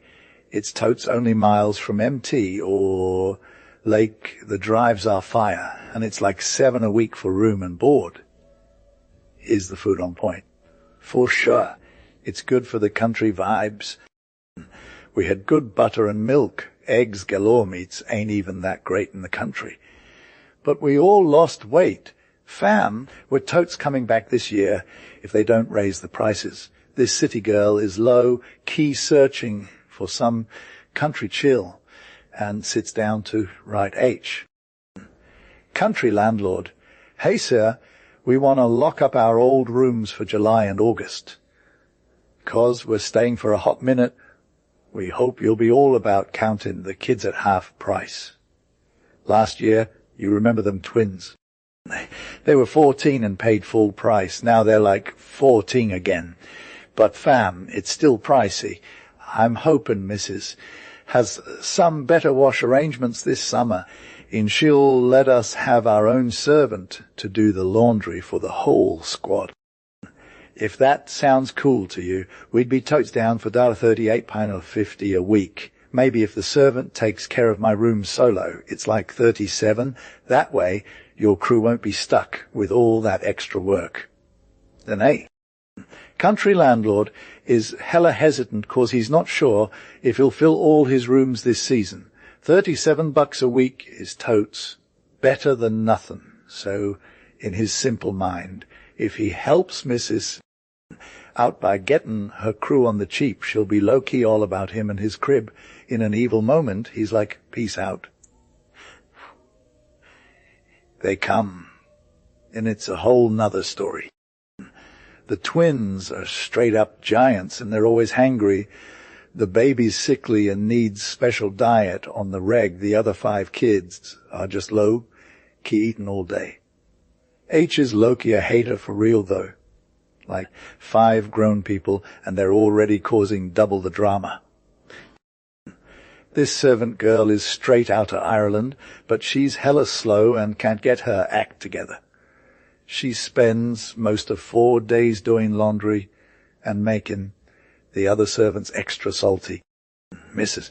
is all like, wires, I just found this fire summer spot for cheap, and then proceeds to complain about every single thing.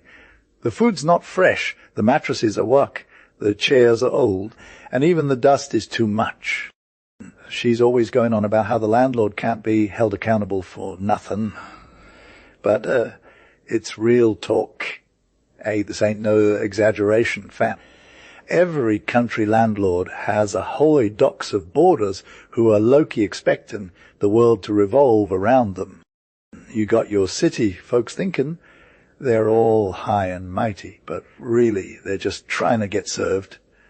They're all like, well, here's my tea. Where's my steak? And then they have the nerve to ask the country girl who's waiting on M if she can handle all that drama. It's hella basic, H, but for real though, these boarders be the worst, and we got no sympathy for M. The city needs a break from itself, and the countryside is always down to share its blessings. And so the summers go on, and you still hear those whiny boarders and their landlord homies defending each other's backs. A is low-key trying to prove everyone wrong, 'cause they'd clown at him for serving people for $1 or $1.50 a day. But he ain't tripping. He's all about getting that dollar. No cap. His pad is straight fire, even if the other rich for extra salty about it. He's got them down mattress thingies, but his wife and him, they're living large on some straw. Tick, like it's nothing. H just paid $4.50 for each one, 'cause he knows the city can be hella prejudiced, feel. He's all about keeping it real with them holiday vibes in his fam's bedrooms, cherry and pine, with some painted stuff on the side. He gets that fresh meat every day for dinner, and let me tell you, nobody knows how hard it is to get good grub round here. It's not Hate's fault the meat is all tough and pale, bruh. You can't just go out and buy better. And veggies. Nah, he ain't got time for that. He planted some, but on their way out, you feel never had no peas or cucumbers before the 4th of July or middle of August. It's all about getting what you can when you can. We wouldn't be round here keeping it lit if we tried to send some city veggies to this hood. We'd end up with wilted stuff that's all bad. And then we got to pay extra for the express, like double the price or whatever. Nah, we stick to what we know, plum sauce and dried apples, no cap. And yeah, H ain't got the sugar vibe going on. He's all about the molasses life, saleratus in the bread, fried meat and donuts. Pickles. Yes, Hate's been eaten that since his pops was around. He don't care about no alkalis or them fancy oils. We can keep it real with him. He might listen to our side of the story, but at the end of the day, he knows the truth, all these toxins and whatnot ain't got nothing on him. His fam's been eating like this for years, and they're still going strong. H will do what he can to keep it 100 with us, even if he don't always say it straight up. Yas, fam, H has been vebbin with the countryside for real, right? Never seen a boarding house where city folks come in and try to ruin the chill. You feel they're all about introduce new stuff like gritter and banish the frying pan, but they ain't got it, you know. Good pediancia country peeps. The only thing that's wild is how they let city dudes and dudettes get away with being extra mean and judgy to them, like they're strangers in their own land, for real. and they don't even try to recognize common humanity and Christianity. It's hella confusing. The good staff of pleasure. So H hits up this in Berchtesgaden, Bavaria, and meets a little homie named Gretchen. She's just chillin' all day doing dishes in the dark passageway, getting called out by some human for every cup and plate she cleans. It's a lot of work, fam. Poor Gretch. A thinks maybe she's getting it done at night, 'cause Gretch looks hella tired and pale, like she ain't seen no sunlight or breathin' fresh air. But whenever Gretch says, "Good morning," her voice is always fire, and you can tell she's just trying to stay positive. H asks Franz, the head waiter, what makes Gretchen so happy, and he's all like, "Chujai, she likes it 'cause everyone comes at her door." For real, fam. Some human says something nice every hour, whether they're talking to her or just passing by. Gretch gets that kindness. It's a vibe for sure. In Germany, peeps actually look you in the eye and nod when they see someone else.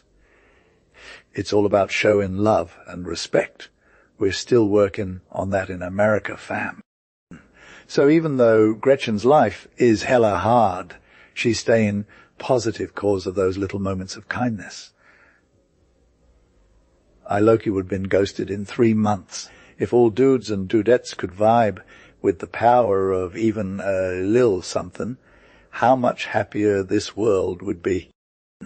And how much longer would our bods and souls be able to handle living? Sensitive peeps feel it deep in their bones. Fam, they know that sometimes they get revived, fired up, and strengthened by some tiny thing, like a kind word or a small gesture. It's like they're low-key super sensitive, but they can't even explain it, bruh. And when those vibes are gone, they're also, like, totally gone, fam. People who aren't super sensitive might realize this too, if they're feeling them, though.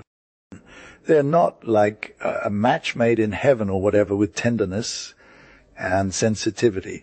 They're more like opposite ends of the spectrum. You feel. But for real, tender peeps are the ones who can vibe with sensitive souls, 'cause they learn what they need and try to supply it, even when they're all confused and stuff. We see these super cool moms sometimes sign because one super sensitive kid needs to be handled differently than the rest. But she's low-key getting her reward for every effort, you know. If she doubts this, just look on your right and left and see how careless treatment can ruin someone's life, fam. We also see these cool dudes who are good and all, but they're not super sensitive, siled. They learn that little things matter, like saying nice stuff or doing thoughtful gestures, 'cause if they don't, their wives get down and they're just chillin'. People who are neither tender nor sensitive can't even comprehend these needs. No cap. It's sad that there are so many of them, but it's also kind of hard to spot M at first glance, you feel. Woe be to any sensitive soul whose life gets all tone, deaf from dealin' with sensitive people, found no bravery, no philosophy, or patience can save Rem. But, like, here's the thing, we can still find joy and have our own vibes, even when we're hanging out with those who don't get it. And that's where the magic happens, bruh. 8 is low-key hating on people who are struggling. They might be all like, how can you afford to get lit with some Ayers sarsaparilla when you're trying to adult? But not. They need that tea to cope with their daily grind or whatever. People who have a squad looking out for them don't need A's advice. But for those lonely folks or people who got nothing going on at home, they got to learn to take care of themselves in little ways. It's not selfish, it's actually deep. When you're feeling good, you're spreading that vibe, and it can make a difference in other people's lives too. Sure, poverty can be harsh, but there's worse things than going hungry. What's really low-key mean is when you're stuck with nothing to celebrate, like Christmas without no fam. Even something small like a sick pic on the wall can bring some real joy and last longer than some flimsy blanket. He's got an Irish mom in mind who was all about that rattle life for her baby. But would have taken socks over that too. Money's not everything, fam. A good mood is like a feast for the soul, and love and kindness is what really matters. I'm low-key thinking about all the extra drama in my own soul, 'cause I've been reading these articles about how English fams are struggling too. It's wild. They're just as hella messed up as we are. They got their dudes and vibing hard at clubs and racing. But when it's time to go home, they're all ghosted and sad in their own pads. Sons do their own thing, separate from their pops, and sibs, girls do whatever, no care or guidance. It's like a major social problem, and dudes are trying to figure out what to do about it. They're searching high and low for the root of the issue, checking out national character, customs, religion, and all that jazz. Some dude says it's 'cause they're just extra restless and want to be doing something. But another one's like, it's 'cause they want to keep up appearances and seemingly more poppin' than they actually are. They're just going in circles, you know. Like doctors, always treating the symptoms instead of getting to the real issue. How many Tay Plel are struggling with spinal issues or whatever when it's really just their stomachs that's the problem? It's like if you coddle your stomach for 70 years, you're still going to be hella sick till the end. And there's a simile between what doctors do and how we're talking about the home spirit going down. We're all just mad about the homes, bro. Homes are basic, they're dull, they're annoying. If homes were actually good, could nothing bring brim down. Whose fault is it that they ain't? Fault's a heavy word. It includes generations. Bruh, just one day can't fix all the problems we carry around from other days. Each person's got to deal with their own drama. It's complicated and intertwined with so much more. Yas H, it's hella deep how we all got each other's backs. Right? Every single person's fault is tied everyone else's flaws. So like, who's really responsible? We can just say everything is everybody's fault, you feel. It's a whole mood that the average crib is straight trash, fam. It's where dads wanna chill at clubs and kids are out causing drama on the streets. But when we ask who can actually do something about it, like fight against getting all stale and boring, then the answer is clear as day. G. It's the work of women, period. This is like their true mission. In it includes getting that right to labor too. To make a crib feel like home, it's easy peasy, but like how many women actually put in the effort? How many can say they're trying to create a vibe? Keeping it lit at home is all good and well, but that's not the same as building a actual community. You feel comfortable living can help, though food, fire, clothes, you know. But honestly, I've seen way more turned homes in some of those messy spaces than I have in all the spotless ones. And sometimes it's like, girl, your perfect housekeeping skills ain't doing nothing but keep you from seeing the bigger picture. Creators are all about their art, and they can't even see straight when they're chillin'. Fam, every single thing they see is inspired by them. It's like every brushstroke, color palette, word choice. It's all them. Same with women who want to create a home. They got to have that development, growth, and all that jazz. Don't even get me started on how we talk about women in the fam. It's so extra when people say they're just adjectives. 'cause they're all about their fams. But H, let's be real, creators are everything. Women who build homes, raise kids to be strong and pure. That's the real MVP. H is low-key, total boss when it comes to development. She gets more turned up the higher she goes, you feel.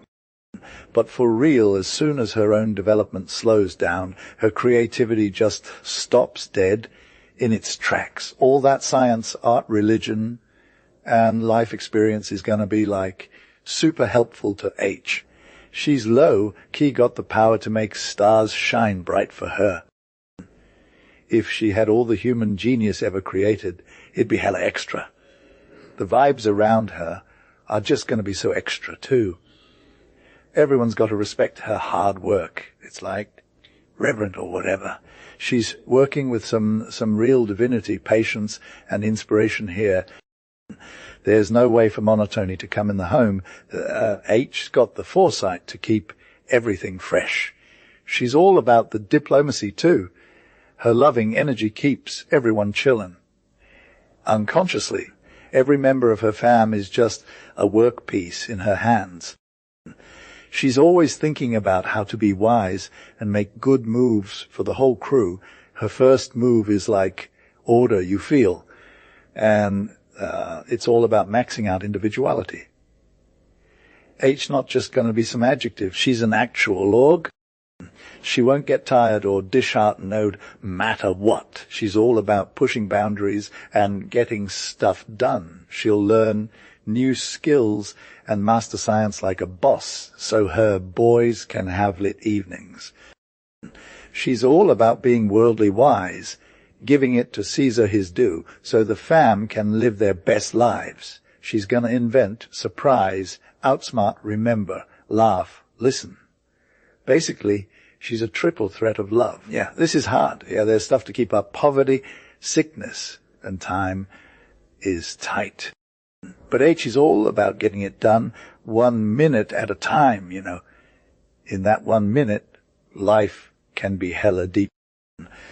I saw this low-key talented woman turning $1 into a year's worth of living with just some basic stuff. There was this one mom who made home out of nothing, like on the sidewalk or something. But her fam was so turned up, it was straight fire. Even the most basic dude was inspired to do good. H was low, key running this whole vibe for souls, you feel. The atmosphere she created at her crib had every single guest looking up to her face for the tea on the day. And bruh, it always rang true. Whether it was the lil rosebud or clover leaf she'd sneak onto our plates for breakfast or stories she had cooking in the morning, she was always bringing the heat. A has been my ultimate goat mom, wife, and homemaker since day one. If she'd just added some extra sauce with that brain heart and tact, she'd been straight fire. But for real, as it stands, her crib was straight flames. I'm talking over 20 years ago when I rolled through those doors. Now, I got no idea if she's still living, but every time I see these other houses where fams are just grinding out their lives in a boring routine, I'm like, man, what happened to that little beach house and the homemaker who was shining bright? I'm looking at these mags and finding wanted home ads, and it's like my heart just breaks for these people. They're all just trying to find their way back to the feel-good place H had going on. They're all just trying to find their way back to the feel-good place H had going on.